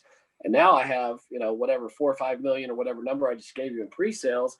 I can take that to a bank or to an investor and say, look, this is how much I'm potentially being offered if they like the film. That's mitigating your risk right there. So I'm learning everything I am now, you know, for the past 10 years, having hung out with this guy for so long. I'm learning the business side of it. So, yeah, that's the whole story. And it's just a small world. It's a small circle. Because like I was saying earlier about Bruce Willis, is just 2 days ago when I was out scouting for another movie and I found out, okay, Bruce is with one of our accountants that we use or that we hire, and they're in Hawaii. And then a buddy of mine, Jeffrey Patterson, calls and said, hey, guess who I'm working with? Who? I'm working with Bruce Willis. I'm going to be in Puerto Rico. I'm like, well, he's over there with Kim and Lisa in Hawaii. I guess he's going to fly from there to Puerto Rico. So it's a small world, and people do people favors all the time. Michael Pare, you guys are a little bit younger than me, but you probably remember the movie Streets of Fire or Eddie and the Cruisers. He played Eddie and the Cruisers. We have a mutual friend, so we just made a movie called 3.3 Miles. We shot it in Bessemer, Alabama. We shot it in 4 days, and we're getting ready to deliver that to be sold also.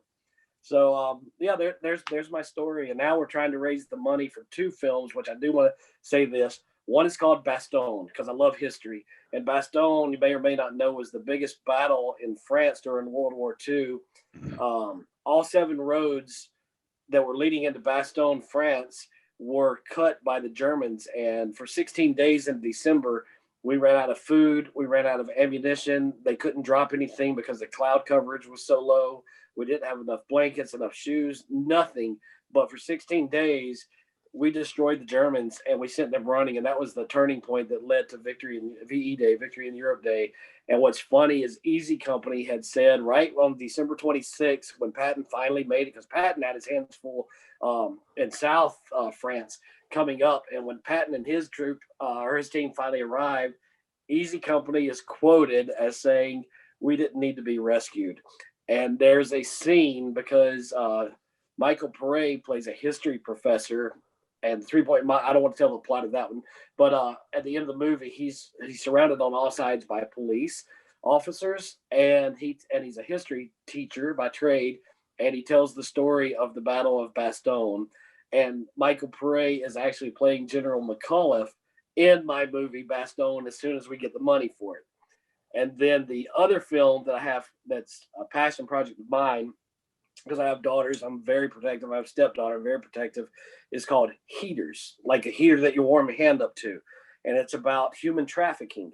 And I worked with the Chicago Task Force on that script because what a heater is you've got the FBI, you've got the task force, you've got all these undercover people that are online watching everything we do. We already know that.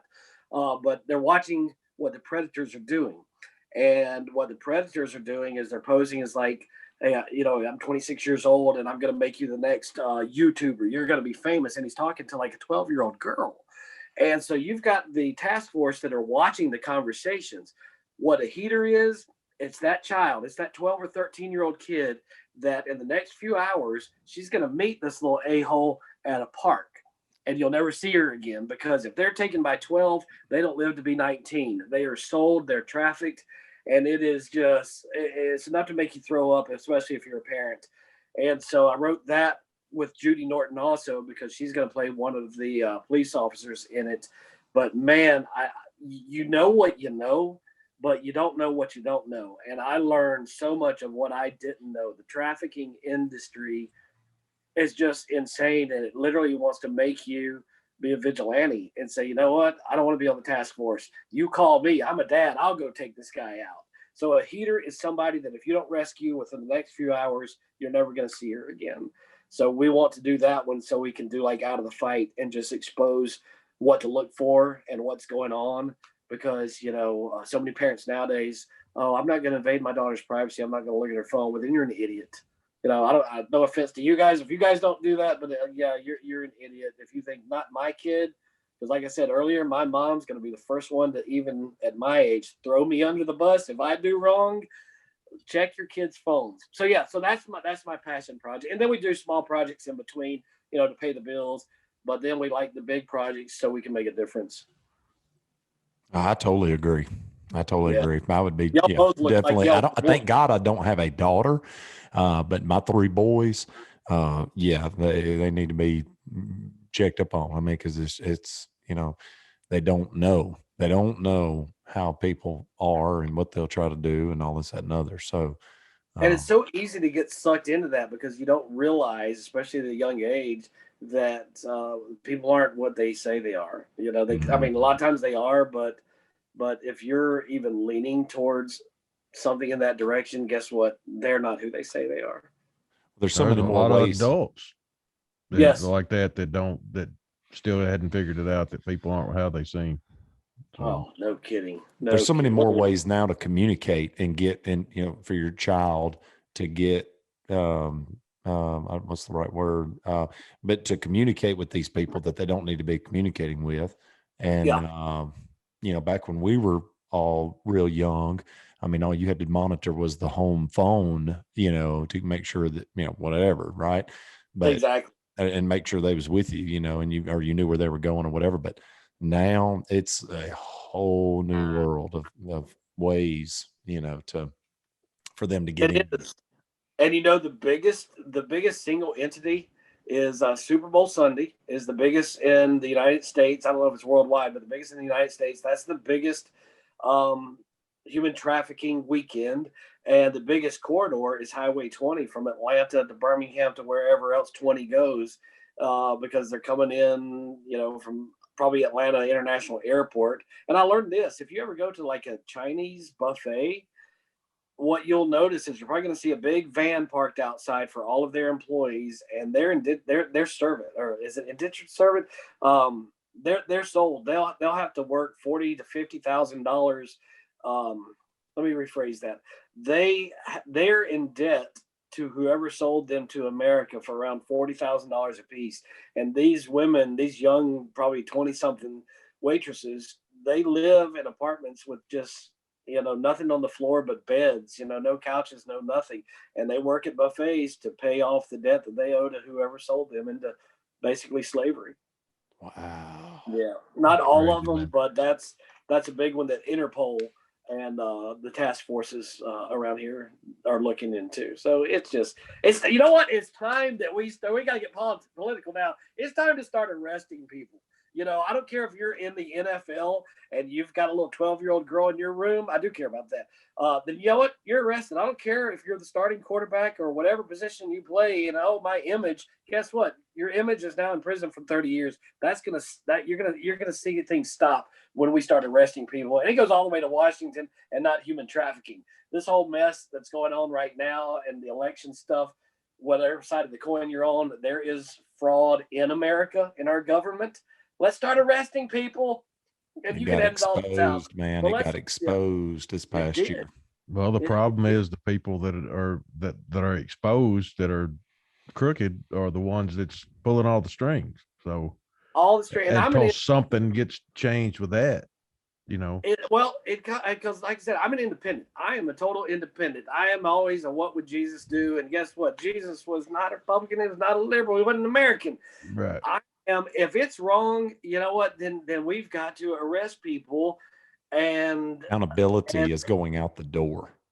oh, it is, because if, like, I'm not going to put the Democrats under the bus, but I will.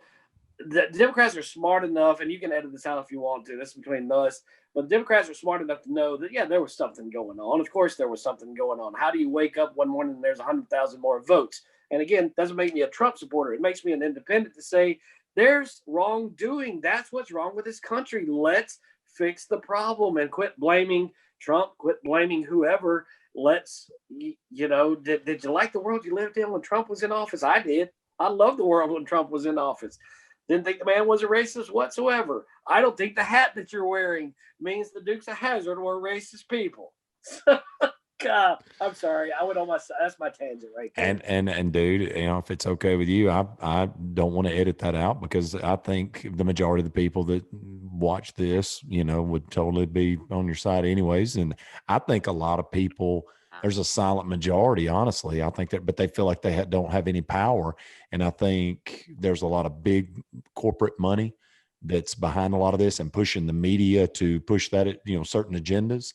And but it makes you a conspiracy theorist. And let me think. I recall the Tuskegee Experiment. Okay, nobody told anybody about that until it was exposed.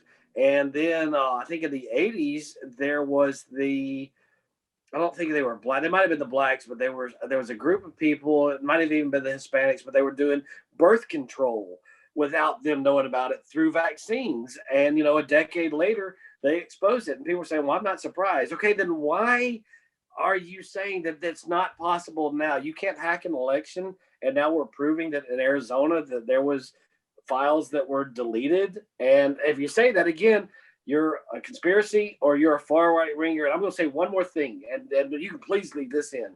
All right. So Portland, and again, I'm an independent because I know what I see. Portland and Seattle. Guess what? You're burning the place down. That's violence. That is violence. And then you complain about the good old boys and the rednecks, and they have all their guns and they're going to shoot everybody, and they love the First Amendment. I love the First Amendment. I have a gun, and I'll use it if I need to. But anyway, point is, January 6th was not a riot. January 6th was not an insurrection. It was not an overthrowing of the government, because you're telling me that a bunch of good old boy, you touch my daughter and I'm going to kill you, go to the White House. If they wanted that to be an insurrection, guess what, son? It would have been an insurrection. You would not have to misinterpret it whatsoever. So that's what people don't get. And that's where the media, and I will say that media is far left, is if you can tell me that it's peaceful protest, burning down cities, but cops opening up doors and taking pictures with the guys that are coming in, and hey man, we take a picture of me while I'm sitting. Okay, that's not an insurrection. That is frustration. Respect the person next to you, and we can circle it all the way back to out of the fight. The soldiers trust the person next to them. And if you're nice to the person next to you and they're nice to the person next to them, then the racism goes away, the hate goes away, the masks go away. Just be nice. That's all you have to do. Just love each other, man. There you go. I'm like Morgan Freeman. Morgan Freeman said, the best way for racism to go away is quit talking about it. We've already got all equal rights and opportunities. Quit bitching and do your best when you get opportunities to try to get better opportunities. That's what everybody else is doing. We had fun on the Morgan Freeman movie in Mississippi. It was in Biloxi. I guess it was I think it was right around August or September, maybe even October of last year, with Ruby Rose and Morgan Freeman. And Morgan Freeman and I started singing about food one night. His character was in a wheelchair for the movie, and I think I was working in the art department on that one. We were working nights, and so he was sitting out in his wheelchair, just kind of going back and forth, kind of like I'm doing. And craft services, we call it Crafty. That's the snacks. And so we started talking about Crafty, and I said, "You want anything, Morgan?" And he said, "No, I'm good. I'm gonna go sit in my chair." So we went and sat in his chair. But where he was sitting was in another house by the mansion that we were filming in. And Joe, Joe Lemon, another Joe, my boss, if you're listening to this, I'm gonna give away a secret. There's a room in that house that the lights were out. and I was tired. So that night I just kind of went and laid down for a little while, but Morgan was sitting in the chair right outside that. And I brought the food because we were already joking that the food was old and it was cold sitting outside. But then he looked at my plate and he sang, "Food, glorious food." And now here Morgan and I are singing together. So that's the only Morgan Freeman story I have, is that I got to sing about food with Morgan Freeman. That's awesome. Yeah, I've performed at his club a few times, the Ground Zero Blues No Club, way. Clarksdale. Yep, yeah. We Oh, actually that's one of awesome. our video singles we filmed some there. I had lunch there one time. And you know what? All those times I never met him, and I met his partner, the lawyer. You know, he came, you know, 2 or 3 times, whatever. But I've never met him. Yeah, no, good guy, and I love offending the little. I call them this. I hope you guys don't wear skinny jeans, but I like to offend the skinny jean wearers, because the skinny jean wearers are the young PAs, which is a production assistant, or the interns on set. And those are the ones with the biggest egos on set, because they're going to be, I mean, they are the blockers, if you know what I mean. They guard the shack. And to watch, like, you're not supposed to talk to talent. Well, if talent talks to me, I'm talking back. I mean, Bruce Willis and I were throwing water bottles at each other on a show down in Mobile, because he was doing a stunt scene. Well, it was a stunt scene, and all he had to do was pretend to fall. And he's like, "Hey, Moon, hold my water." So he threw me his water, and then one time he threw me his bag of M&Ms. So then between takes, I'd bring him his water back, and he's like, Did you drink this?" And I said, "Bruce, I wouldn't drink out to you for nothing in the world." And he started laughing about it. And he's like, "Give me my M&Ms." I said, "Actually, I ate some of your M&Ms." So the whole time he was there was a full 12-hour day. Is we were like, "Hey, Moon, hold this for me," and he would throw it behind his back, or he would throw it up, or he'd make me go out for a pass. And all the skinny jeans wearers are like, What's he doing?" And then trying to get me in trouble. It's like, hey, he's just doing what the talent's doing. He's, you do what they do. He'd be more offended if I didn't go along with it. So yeah, there's fun stories on set. There's, it's hard work. And it's like the military. It's a protocol. You don't step outside of your lane. If you're in the art department, you stay in the art department. If you're a grip, you stay in that department. And if you're a first AD, you run the show, which means you make sure that everybody, like the director directs it. The first assistant director is not anything creative. He is, all right, I need this lighting here. Okay, we got to make our day. We're running out of time. So the first AD is like a drill sergeant. They are mean, they are cruel, and they will hurt your feelings. You can be the hardest person in the world, and you get a first AD going off on channel 1 on the radio for everybody to hear. You'll cry. You'll cry. Like, why did he say that to me? I don't wear skinny jeans. Dude, you need to get me and J-Rob in on a movie somehow, some way. Just even if it's in the background, man. I'd love to be in independent film. Now, where you're in Jackson? No, I'm in Madison, Mississippi. North of Jackson, Mississippi. Okay. And he's up there north of Corinth in Adamsville, Tennessee. Oh yeah, that's right. Y'all were talking about that when I came back earlier. Yeah. You know what? Then the next, it'd be like a long drive for you guys. But on the next, dude, we make long drives every week. I'm sure. On the next big one, that I am like, give you enough time, and it's not chaos like what's going on with the one that I just got the phone call the other day. Hey, I need you to produce this movie. We start June 3rd. Okay, well now it's the 17th, but man, we were running around like crazy until yesterday when they told us they pushed it for 2 weeks. But yeah, when there's time to plan one, then please, I would love for you guys to come out. We call it Video Village. Video Village is just where the monitors and everything are set up, and the director and the DP kind of look at what's going on. And the script supervisor, she makes all of her notes. But yeah, y'all can come hang out behind the scenes. I think that'd be a lot of fun. What we would do, and I'm going to give away my secret here, is I'll say, well, they helped me get the location. And part of the deal was they gave us a discount on the location if they could come watch on set. So you'll just have to say, yeah, we're with Moon. We helped him get this location. And there you go. Problem solved. Nice. But yeah, just let us know. We'll be there. Yeah. Oh yeah. Because when we were doing Trading Paint, the guys that made the race car shift knob not a race car, in Trading Paint, John Travolta drove a 72 Mustang Mach 1 for his car in the movie. And so he wanted a cool little gear shift knob. And so I had one made for him.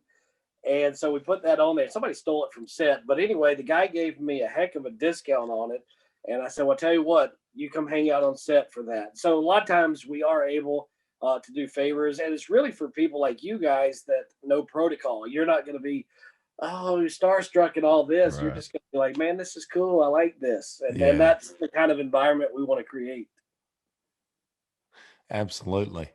I would love it, dude. Just because of all of our stuff we've been through, and with a little bit of filming and stuff, and just trying to make it an entertainment business. Well, that was my full-time job for 16 years. Oh wow! Was just the music business. I mean, so done it for hey, family and all, dude. The kids, wife, the whole caboodle. So. And we did everything ourselves. I mean, everything. And now we've got this new project, and we're trying to make a really big run at it, and to get back to doing it for our only living and everything. So, well, I'll do whatever I can to support you guys too, man. We appreciate it, man. Thank you. Yeah, big time. And I don't know if you can sell it in your monitor, but dude, that shot right now of you sitting there, Jerome, have you noticed it? That light coming out of there and everything. It's almost like, even though I know he didn't plan for that, but that looks kind of cool. Yeah, it's very. There we go. You seen the rays of that light coming out? Dude, and all that? He directs movies. You know damn well he planned it out. He had to have, man. He had to have. But I don't know. But I did, because I designed. I'll give you a quick runaround. My wife cleans houses for a living. She's been doing it for years, but she has same houses for the past 20 years. They give her vacations and stuff like that. But we started with a grill. This is called the Pit. So we started with a grill. It's got an overhead, whatever you call it, just a roof or ceiling. But we built the grill. Then my dad had some bricks, so I made the grill even bigger. And then J-Rod, you love that. Then I got the TV from a movie set that we were on. They said, just take that home with you. Let's see, one more thing I have to show you over here. My wife loves William Lee Golden from the Oak Ridge Boys. So, and I love the Oak Ridge Boys, so I drew that for her nice, there. Man. And then we built a fireplace several years ago. So out here in this little back porch, screened-in porch, it stays around 70 degrees year-round, especially in the winter. If I build a fire, we're out here. We don't even use our den. This is where we live all year long. I cook out here. We cook steaks and chicken and fish over the fireplace. So this is my thing. Wait, I did just mess up my shot. Hold on. I got to do that. I got to turn this one back out. So there we go. Now we're back to the ambience. Back to the ambience. So yeah, I love that little place, dude. I could get down there for sure.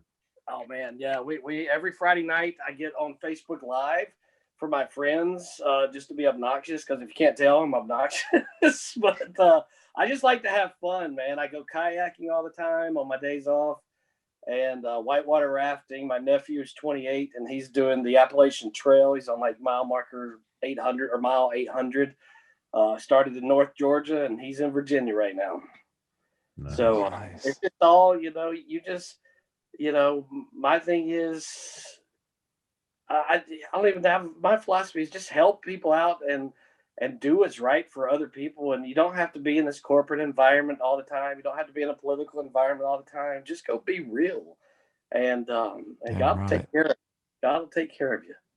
Hey, as a matter of fact, before I forget, I told you we got that show band, the Dukes of Country. We're actually coming to Iron City the last, last Thursday night of July? The 29th. Really? July. Yeah, we're going to be at Iron City. In Birmingham, Iron City. Yeah. Mm-hmm. And it's all right. Then, all right, we definitely are going to stay in touch anyway, but I'm supposed to be, I'm producing. We're just waiting on the dates now, but we're doing a movie. I won't say the name of it here, obviously, but it's another big budget film, and we're going to be shooting it in my community up here in Hoover. It's a 12-day shoot, and it's supposed to be starting around July or August. It was originally going to be in May. It got pushed. They got pushed again. But man, if we're filming and you guys are in town, dude, come hang out. Heck You're yeah. gonna have fun. It's That'd be it's great, a big man. budget film also, but it's gonna be a smaller crew and a smaller cast. But you'll see how it's all made. And there's a couple of scenes where there's gonna be like some park rangers walking through. I will do everything I can if y'all are, and be like, hey, look, they helped me out. Can you help them out? I promise I'll do that. Shoot, yeah, man. We did a movie called, I say we did, I always help. There was a movie called Office Uprising, and they shot that in Birmingham. There's another friend of mine's film. And so one of the sets had to be built with just all these crazy monitors and big screen TVs. I think it's where that TV came from, but bigger one is in the house. But I hope my friends aren't listening about that, because I did keep the TV. Anyhow, because you get to keep some of the stuff, which is kind of fun. So anyhow, so we had to put monitors up, like the guy was in the office and he's watching, spying on his employees, and he's got all these monitors. So one of the guys we hired couldn't do it, so he was let go. He's actually let go twice. He knows what I'm talking about. And then so I'm bringing Corey Winston, and he's a local actor. But I'm like, Corey, don't you know how to do monitors? Steve, that's what I do for a living. And I'm like, okay, here's what I need. So he sets up all the monitors and the screens with multiple monitors. He's like, you think you can get me a small role in this film? I said, actually, for what you just did, let me talk to the guys. So I talked to my producer friend who brought it here, and I told him what he had done for us. And he met him and all this. And he said, can he play a security guard? I said, sure. So I asked Corey, said, can you play a security guard? Yeah. Is it a speaking role? Yeah. And so all of his line was, can I see your pass, or whatever the line was? And okay, come on through. But he got a speaking role in the movie Office Uprising simply because he helped us for like 9 hours setting up monitors in a 5-story building. Dude, that's killer. Yeah. So That was a and then an assistant of mine on Trading Paint, they gave her a small role because she's a local actress. And I was like, can y'all help her out? I mean, give her something. So she was one of the check holding girls that presented the check to the winner of the race. Yeah. Yeah. So yeah, it's a loyal business. And if you're honest, and I keep using that word, if you're honest and you're loyal, it's like, why not? We can help somebody out. They're helping us out. We need the position filled. Yeah. Tell her to put on a t-shirt and a pair of shorts. She can hold the check. Nice. Yeah, well, we definitely love the Hangman, but I mean, if you can get break free, come to the show. We'll get you back there with us, and no doubt. Make sure you have a no good time. doubt. You and your wife, no doubt. Absolutely love. I know my stepdaughter would. She lives here. She's 24. She's my oldest daughter's age. They knew each other for a long time. But yeah, I know she would love to, because every time something goes on out there, that's where she's going. I'm gonna send you some stuff on it. Matter of fact, you may have wondered who the hell it was. My name is Charles Derek Young, so he keeps calling me Derek, but people who know me call me Derek. Charles Derek Young. I sent you a friend request on Facebook. Yeah, I did too today. Yeah, I had time to look at that. You may, and I was thinking I did it a few days ago. You may be wondering who the hell that was, but Jeremy Robertson is his name. I call him we call him J Rob. You've heard me say that. But Jeremy Robertson and Charles Derek Young is the two names there. And I'll send you the stuff on our show, man. You're gonna get a trip out of it. I would love it. Anything I need to share, also, I'll share whatever you need me to. We get dressed up as the characters and everything. In our lives, we've done the original thing, and tried all of that and everything, and tried to, go to Nashville. I mean, we've done all of that.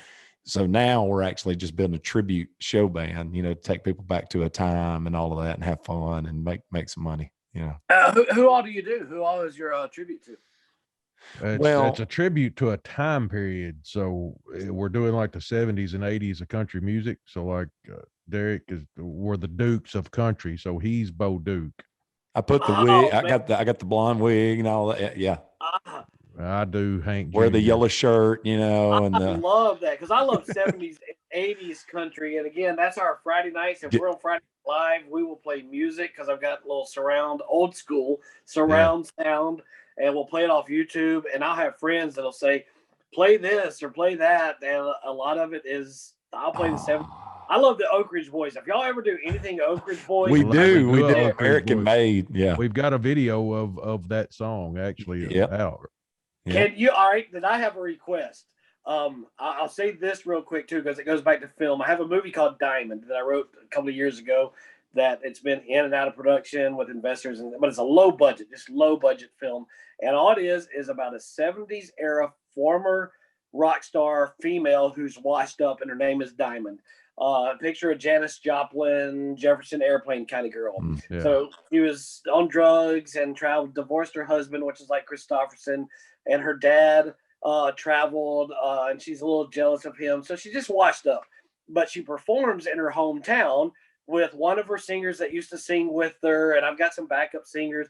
So the whole movie is an hour and a half of her getting ready to go on stage in her hometown. She's still kind of drunk and all this, but she gets the bad news that her dad, there's two versions, that her dad, one version has passed away and she's got to deal with it. And one is that he's got 6 months to live and she has to deal with it. But then her ex-husband comes in, the Christopherson type, and gives her the bad news, and she's already heard it. And then she's starting to realize through the rest of the movie that everything that was good to me, I ran from. I ran from my dad. I could have traveled with him. I ran from you. You're the greatest husband in the world, but I was jealous that you and my dad traveled together. So her life, she just self-destructed. Again, her name's Diamond. But it was originally written, like I said, that the dad was dead. Sammy Kershaw is interested in playing the dad in the version of the one that comes back to give her the news, and then they just they're estranged, but then they just whatever the word is I'm looking for, rekindle their relationship. So Kershaw is on board for that, but I can't afford him is the problem. But I can't. So we may go back and do the other version. But all that said is, if y'all can do the song "Break My Mind" by the Oak Ridge Boys that came out in the 70s.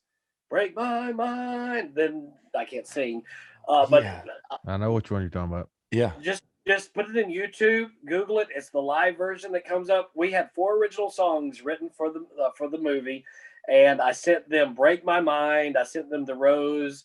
I sent them Jefferson Airplane, "Find Somebody to Love," and one other song. So my songwriter is a guy named Michael B.B. Cannon out of Panama City, and he wrote those songs, and we had them. Again, we're not recording them because we're going to do them live like we did the U.S. But, man, we have one that's like "Break My Mind." So that's like my favorite song. That one and "Crazy Love" by the Oak Ridge Boys. And, you know, I can listen to those all night long until people like change the station or whatever. How crazy is it that he dropped the name Sammy Kershaw? And I know. And yeah, insane. and you know, we had this is tying things together, but we had Billy Earhart on the show, who was Hank Williams Jr.'s keyboard player for like 20 something years in the Bama band, you know. Okay. And he was also in the Amazing Rhythm Aces. He was a founding member of the Amazing Rhythm Aces, which the Amazing Rhythm Aces had the song Third Rate Romance, Low End Rendezvous, which Sammy Kershaw redone in the 90s. Yeah. And I know that song. Grammy. They won a Grammy off that album and toured with the Eagles for 2 years.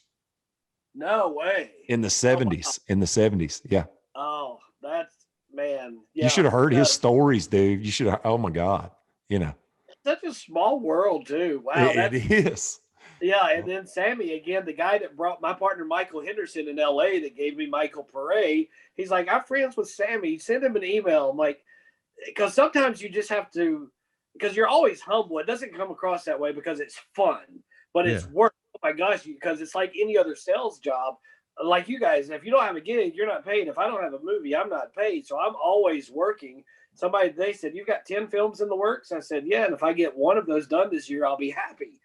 But so I'm sitting here thinking, okay, you're giving me Sammy Kershaw's email address and his phone number. And now we're texting and emailing. I don't get that. And then I realize, okay, what you are in the film business. So it, like Fred Durst and I text all the time. And he sent me pictures when he was on tour last year, right before COVID. He was in London and sent me a picture of him performing. And he's like, "Hey, Boone, here's where I'm at." I'm like, Okay, he wants to go whitewater rafting the next time he's in Alabama because we go up in I guess Cleveland, Tennessee, right around that area. We go down the Ocoee. So when I was I didn't tell the story, but one of the girls that I was with, that I went to high school with, because we're all friends again, she was talking to our guide and said, "Yeah, Moon over here, he does films." And because I like talking about it, but I don't like bringing it up. And so I said, "Yeah, we just got through a film that Fred Durst directed, and he just absolutely loved Fred Durst." I said, "Hold on, really? You do?" I said, "Let me take your picture." He said, "What are you doing?" So this was after we got off the raft, obviously. So I took his picture and the picture of us and everybody together, and I sent it over. I said, "Do me a favor, hit send." And it said Fred Durst. He said, "What?" Because he had told me that Fred was his all-time favorite singer, favorite band. He said, "I loved him so much that when my mom bought me, when I was like 8 years old, my mom bought me his CD, and she listened to one of his songs, and she threw the CD away." So I sent the picture over to Fred, and Fred said, "Oh, that's awesome. Where are y'all?" And I said, "We're down the Ocoee." And he said, "Well, next time I'm in Alabama, let's do that." And I'm like, "Well, it's in Tennessee, but yeah, we'll drive up there." So you forget that you are in the business, because to a lot of people, it's either number one, your name dropping, or number two, wow, you really know him. But it's like if you were a doctor and like Dr. Fauci or something. Well, yeah, we're doctors. We're in that circle. Yeah. So, and it's not like everybody's friends, but we all respect each other because we're all in the business. Wasn't he writing children's books or something? Somebody said. I think so. Yeah, illustrating them or writing Maybe them. Years ago now, something like that. Yeah, and then he was in a commercial recently, a couple of years ago. He directs music videos still, but he's a great director. He was the one that directed Moose with John Travolta. Great guy. Absolutely. Yeah, I knew he was doing some movie stuff too. But okay, so he is back to performing too, though. Yeah. This was probably 2 years ago when he said that. When he first got to town, and I was doing props on that movie, he was kind of stressed and everything. And so he needed a garbage can because, not a garbage can, a gas can, because John Travolta's character in Moose plays a fanboy, 60 years old or however John Travolta, 54-year-old fanboy of a famous Hollywood horror film actor. That's what the movie's about. And so Travolta's character, Fred, said, "I wanted to drive a moped and wear a backpack. Can you get me a gas can that will fit in the backpack?" And so the whole time I'm thinking one of these gas cans that are kind of small, like a tubular kind of thing. And he was just getting mad at me. He's like, "You know what a gas can is? It fits in this thing." And finally he gets a picture online and he says, "You guys in Alabama know what a gas can is?" And he kind of went off on me. And I kind of went off a little bit back on him. Like, "Yeah, I know what a gas can is, but I was thinking this. I'm in the wrong direction. I apologize." But then, like 5 minutes later, in front of everybody, he just, "Hey, Moon, man, I'm sorry, man. I was stressed." I'm like, "No, that's fine." I said, "I wasn't going to let you do that." But yeah, just they're regular people. I mean, it's just regular people. And again, the skinny jeans wearers were probably like, "I can't believe he's arguing with Fred." Yeah, loosen your pants a little bit and you'll catch on. I bet both y'all wear. I bet you don't. But you're probably both wearing them right now. Can't handle no skinny jeans. I can't wear. I wouldn't be able to put them on. I'm still looking. I still pissed because I can't find bell bottoms. No, I wear grown man jeans. Yeah, I wear I guess dad jeans. The dad bod.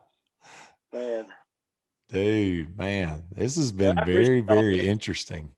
Yeah, have fun editing this one, but I enjoyed every bit of it. This was fun. Yeah, it's been great, man. We really appreciate you spending the time to do it. Absolutely. It's been great.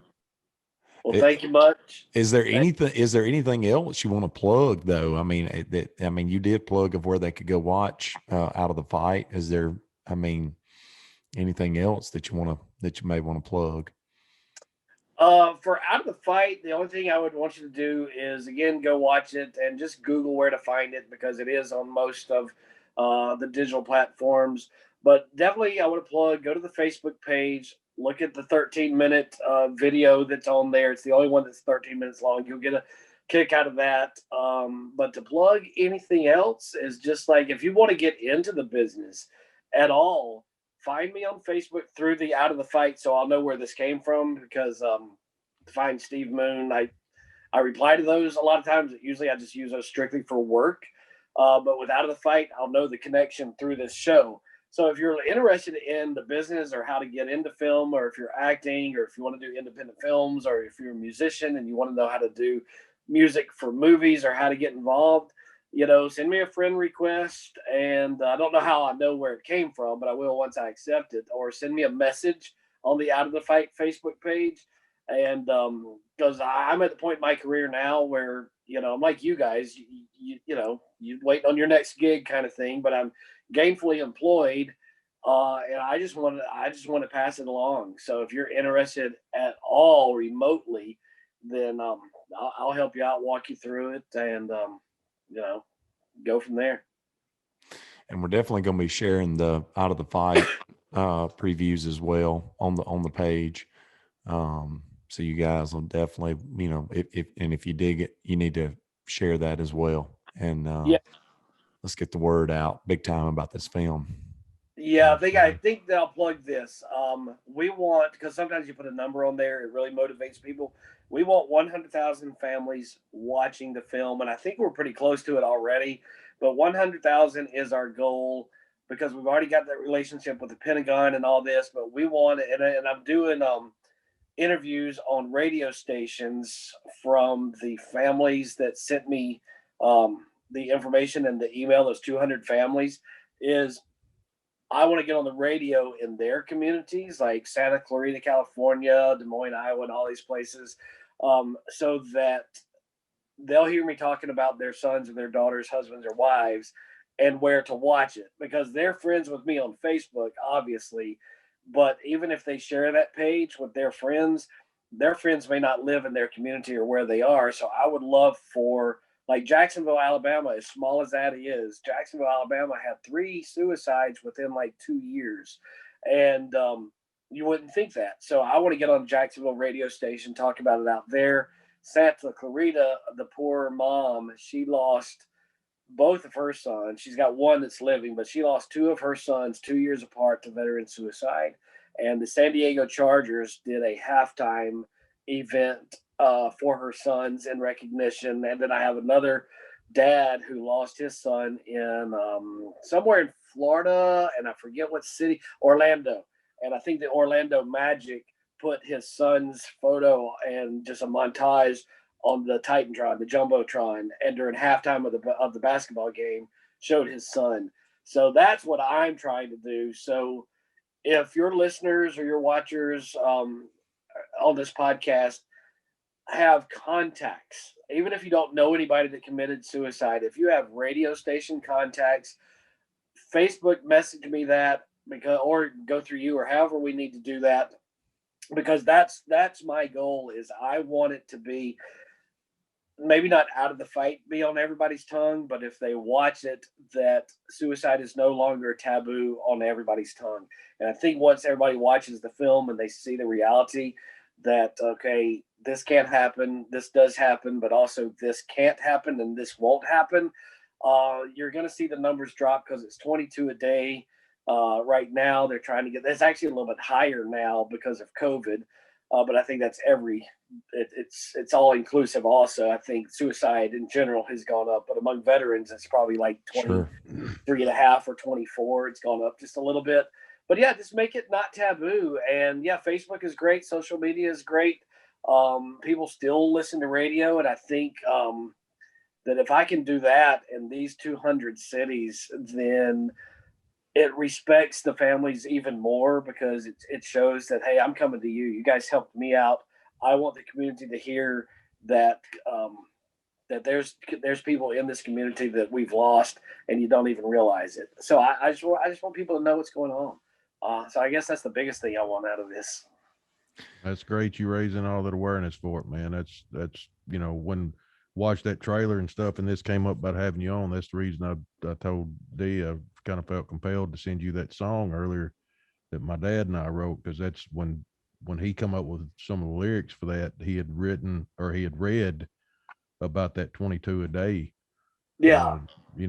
Suicides from veterans, and it's like, man, that's just awful. We come up with that tune to kind of I Well, don't it's know, just the tune because I listened to the tune, but there were no lyrics on it. Were there supposed to be lyrics on the link you sent me? well, the link I sent you was to get to my music, and then if you go down a couple songs, there's one that's called Suicide. Yeah, but all I Uh, heard was music. I didn't hear lyrics on it. well, they come in. The intro is a little, I don't know how long, but yeah, there is lyrics on that one for sure. I I'll make scrolled sure to. all the. Yeah, let me do it again, and it could be my phone, but I doubt it. But for some reason, I couldn't get lyrics, and I just kept scrolling and scrolling. I'm like, maybe I'm doing something wrong. I can send you a different link where you could just where it'll for sure play that specific song. Oh man, that'd be great. Yeah, that would be awesome. Yeah, it just really I always go back to Sandy Kane, the one that Billy Ray Cyrus sang, and it was about veteran suicide, but for some reason it makes me think of that because Right. yeah, because you know what, I'll ask you guys this. You guys are in the music business. You should make an anthem for veteran suicide. That is something that that people associate, like with Sandy Kane, it associates with that era and soldiers that didn't cut. Though it's called Some Gave All, but Some Gave All is an anthem. You guys should do an anthem for that, and I guarantee you that would make a huge difference because that'd be bigger than a movie because people would play that everywhere and over and over and over. Yeah, it's going to touch a lot of people. I mean, especially with those kinds of numbers, and people kind of avoid it and act like it's not happening, but it's actually something that's really, really popular, and you don't want it to be. You know, it's popular in a very unpopular way, if that makes sense. Yeah, exactly. And I call it the John Travolta syndrome. You know, John Travolta finally decided I'm going to stay bald instead of not be bald. So you know what? I'm bald as they get right here. Yeah, me too. So let's make it acceptable now. Let's make it. Oh, I got a quick story on that too. But let's make it not taboo. It's okay to recognize that you're not invincible. That we're all we're I mean soldiers obviously, but we're not invincible. Some of us hurt, whether it's PTSD through a bad divorce or through losing a family member or being overseas. But yeah, let's end that. But I do want to say this too, though. So Travolta, God, I may get in trouble for this. I don't care. So Travolta, on set, everybody wears a radio. So we all have walkies and we have our headsets on. So his handler calls me. He says, "Hey, Moon, JT needs to see you in his trailer." And I'm thinking, okay, I'm not going to the principal's office. I'm not worried. But usually nobody calls you into the trailer because usually if they need something on set, the first AD or somebody will tell you. But the handler calls me in. And I think John wanted to see me to ask me something about David Hall or bring David in because I'm about to do a scene. I want to really work on my accent or my dialect. And so when I walk in, he's in the chair getting the hair piece thing. Well, we all know because he's bald now. So he says, "That's okay. I've seen Moon without his hat on too. Come on in." I thought that was the funniest. And I knew then the ice was completely broken at that point. So he was literally just sitting there getting all fitted and everything. And so when I walk in, I just took my hat off. And, "Hey, John." So there's a story with everybody I've worked with. Jason Patrick, the nicest person besides Michael Pray. Michael Pray's amazing. I mean, he texted me tonight. But Jason Patrick, by far, we bonded on 2 films that we worked on. On this last one, we shot it in Tuscaloosa.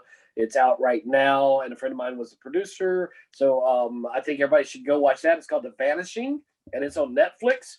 Please watch it, The Vanishing. It stars Jason Patrick and Thomas Jane. I think I've seen that one. Oh man, it is so cool. So on that one, Jason and I just would hang out in the art truck. So when he wasn't filming, but he was waiting in between takes and stuff like that, we'd go sit on the art truck and we talk about his kid, my kid, and our situations, and we just absolutely bonded. And then the lady that was in that, oh God, what is the blonde lady that was Ellen DeGeneres' girlfriend for a while? She was in that movie 7 Days and 7. What's that? Anne Heche. Anne Heche, yeah. Anne Heche and I. It was so cold. All right, we were filming Tuscaloosa, And my yellow kayak is in the scene because I do kayak. There's a scene at the lake. When you see a yellow kayak, that's Yellow Boat. That's mine. But Ann and I were going to have some wine between takes inside one of the RVs because there's 2 RVs down there. And so somebody, I know who it is, Karis Lamb, she drank my wine. She was a costumer. So she's like, where'd the wine go? And I said, I think somebody drank it. We found a bottle of peach schnapps. And we finished off that bottle while we were still filming. And it was mostly Ann. I mean, I'm not going to tell her, no, I'm not going to drink with you. And I'm certainly not going to tell her, hey, you're working, you can't drink. But, yeah, she enjoyed the peach schnapps. And so there's my Ann Hayes story. So there's a story with everybody. And again, the skinny jeans people will be like, you drank with Ann? Yes. But yeah, so there's always a little story. We all have fun. It's all work like any other job, but you know, at some point, like any other job, you still have to take a break from it because what we're doing is we're making a living, but we're making pretend for a living. So you got to be serious in your craft. But you know, like with Morgan and I singing together, at some point you just come down for a little bit and you be you, and then there's the time to turn it back on when the cameras are rolling again. Sure. Well, I'm gonna tell you, man. Like I said, when we first, me and J. Rob even talking about this, I was like, man, you know, we don't know that this is the first person we've had on here that we don't know at all, never even met, never talked to, nothing. You know, I mean, there's been a couple that we didn't really know, but we ended up talking to them and everything, and kind of getting known before we did the podcast. But we kind of threw this one together on a whim this week, you know, after you hitting it up and, you know, it was just like, this is either going to be really good or this is going to be really bad, one way or the other, you know, and I'm glad we took the gamble on it. Yep. It's been really good. I hope I didn't ruin this because, like I said, I'm long-winded because I get excited. I hope it's something you can edit and that it will be. It's going to be great. You gave me stuff, and that's, you know, it in film. I mean, and with these podcasts, same way. It's all about how much that person opens up, and you opened up, and so I'll edit it and it's going to flow very, very nice. It's been super interesting, man. It's been you guys really cool. Thank you. I feel like I bore people, but it's I enjoy what I do, like you guys do, and sometimes I can't believe because there's some, like 2017, biggest year I've had. Last year was very slow, but you live off what you've done, and everybody's last year was slow. Yeah, exactly. I was lucky to do the one with Michael Pare, but we happened to have the investors at that time that were looking to do something, and Michael was looking to do something, and now we're going to be working together again in the near future. So, so there you go. And one thing I will plug, if you haven't ever seen the movie Blood Father with Mel Gibson, it's called Blood Father. That is a Netflix film, and that's, I mean, basically everything is, I'll explain this. Basically every movie that you watch is an independent film that has money, backers behind it, and distributors that want to pick it up. So if it's a bigger budget, then obviously it's going to be, you know, Hollywood type. But for the most part, studios don't even produce films anymore unless they're the over-the-top budget films. They just acquire the films and distribute the films. But this was an independent film with Mel Gibson and the guy with the apple tattoo that was in Wild Hogs, and I don't remember his name. But anyway, his wife was Felicia Huffman, or the one that got put in jail for her kid going to college for free or whatever. Anyway. But yeah, Mel Gibson, to me, it's his greatest role ever. I mean, I love all the Lethal Weapons and all those are fantastic, but Bloodfather, I think Mel Gibson got so deep into that character. I think it's his best role ever. So if anybody wants to watch that, it probably didn't make any money, but Bloodfather is if you want to find an indie that'll blow your mind, watch that movie. Hold on, was that what's her name off of that family show that used to have that had Alanis Morissette's husband on it, Dumb and Dumber dude. What was that family show? Full House. Full House. Well, yeah, what's her name? That was with the Elvis character dude that looked sort of like Elvis, the brother at the. Oh yeah, no, he's not in that. No, I'm saying the woman, the real pretty woman that was Oh yeah, his the one wife. that's in jail. That's who we're talking about. That right? yeah, that was her. That was her kids. The college. Well, they she were, was one of them, Yeah. but I think that other chick he was talking about, maybe Felicity Huffman. Is that the Is that one? who Is you the said? one But Lori Lori Lori Laughlin? Laughlin. Lori Loughlin. Ah, there you go, dude. Yeah. This is like all yeah. And it just hit me that I actually have watched that movie you're talking about, and yeah, the ending is crazy. That's a badass movie. That is a really badass movie. Oh, and it's called Bloodfather. Yeah. Bloodfather.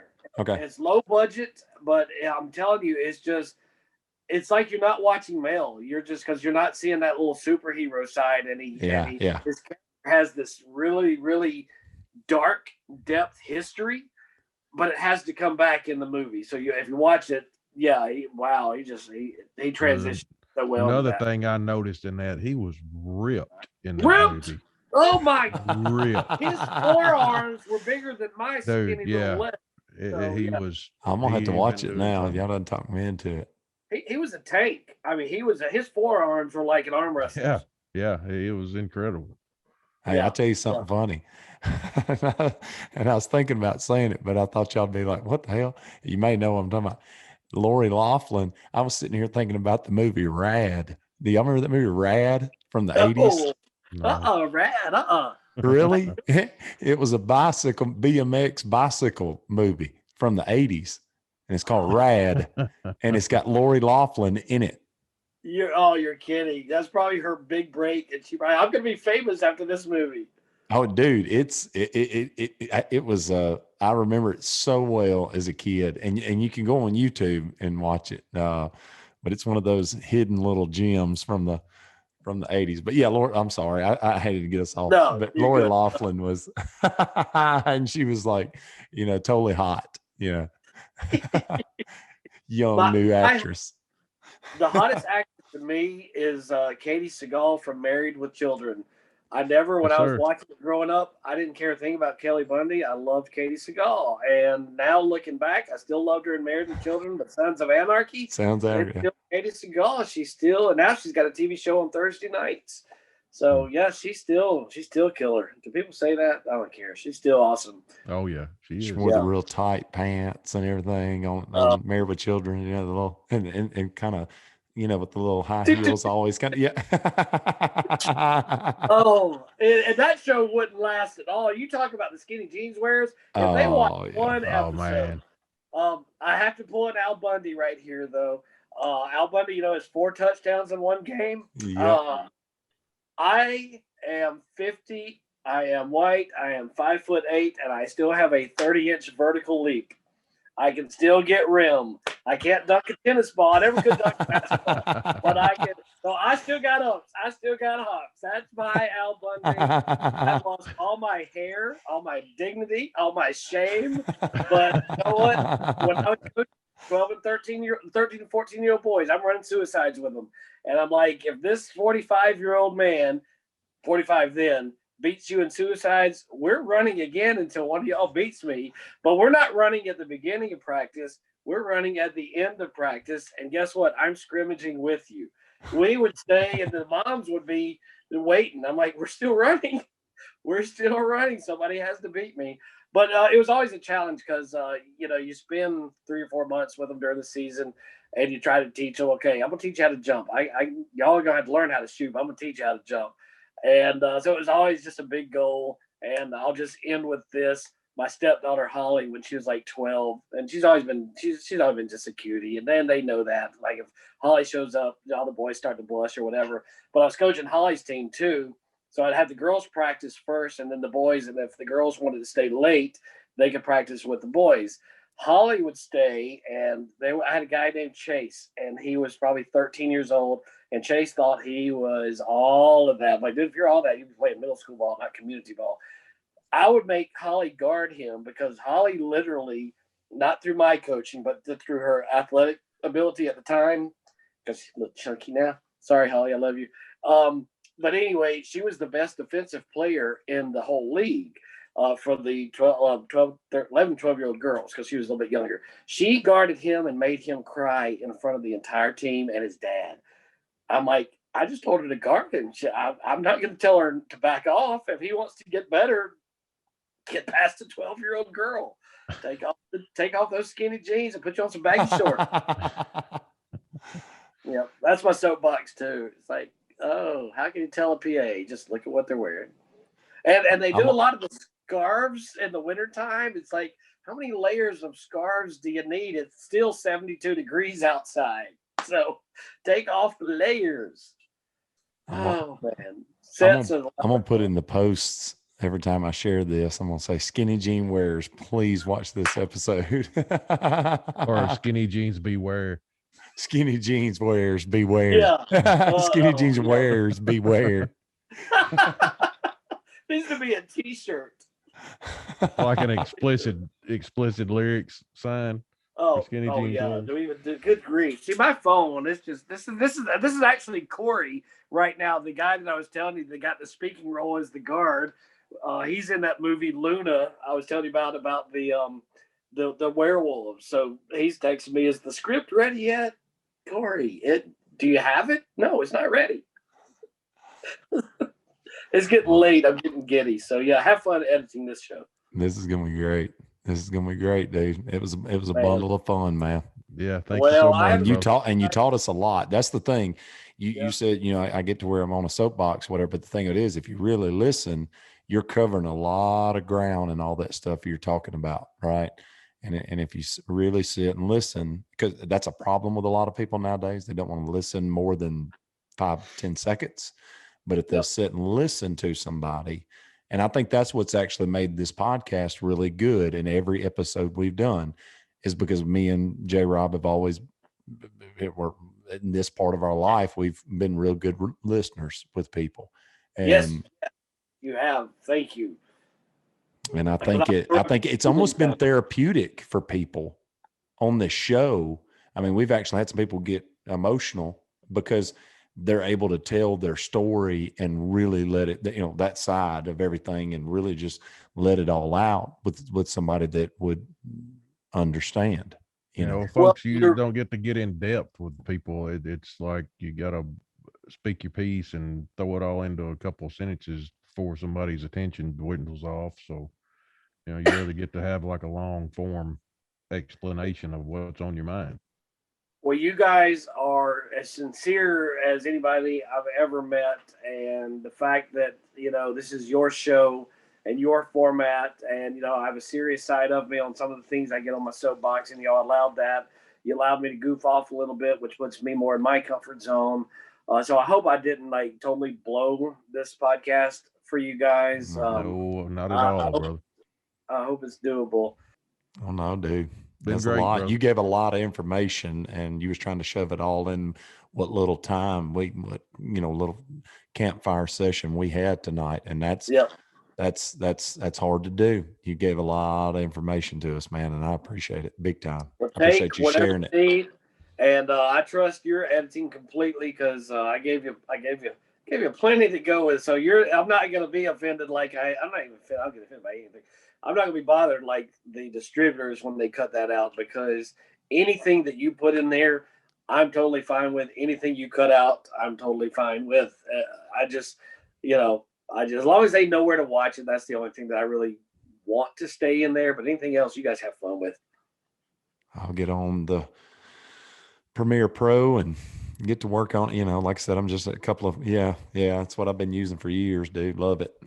Love it. Feature films crashes all the time for some reason. Final Cut Pro is a little bit better, but Premiere Pro, for some reason, every time we were in the editing room, at least once a day, it would crash, but we had the autosave on and redundancies. But man, Premiere Pro just crashes on features. On anything else, music videos and stuff, we don't have a problem with it.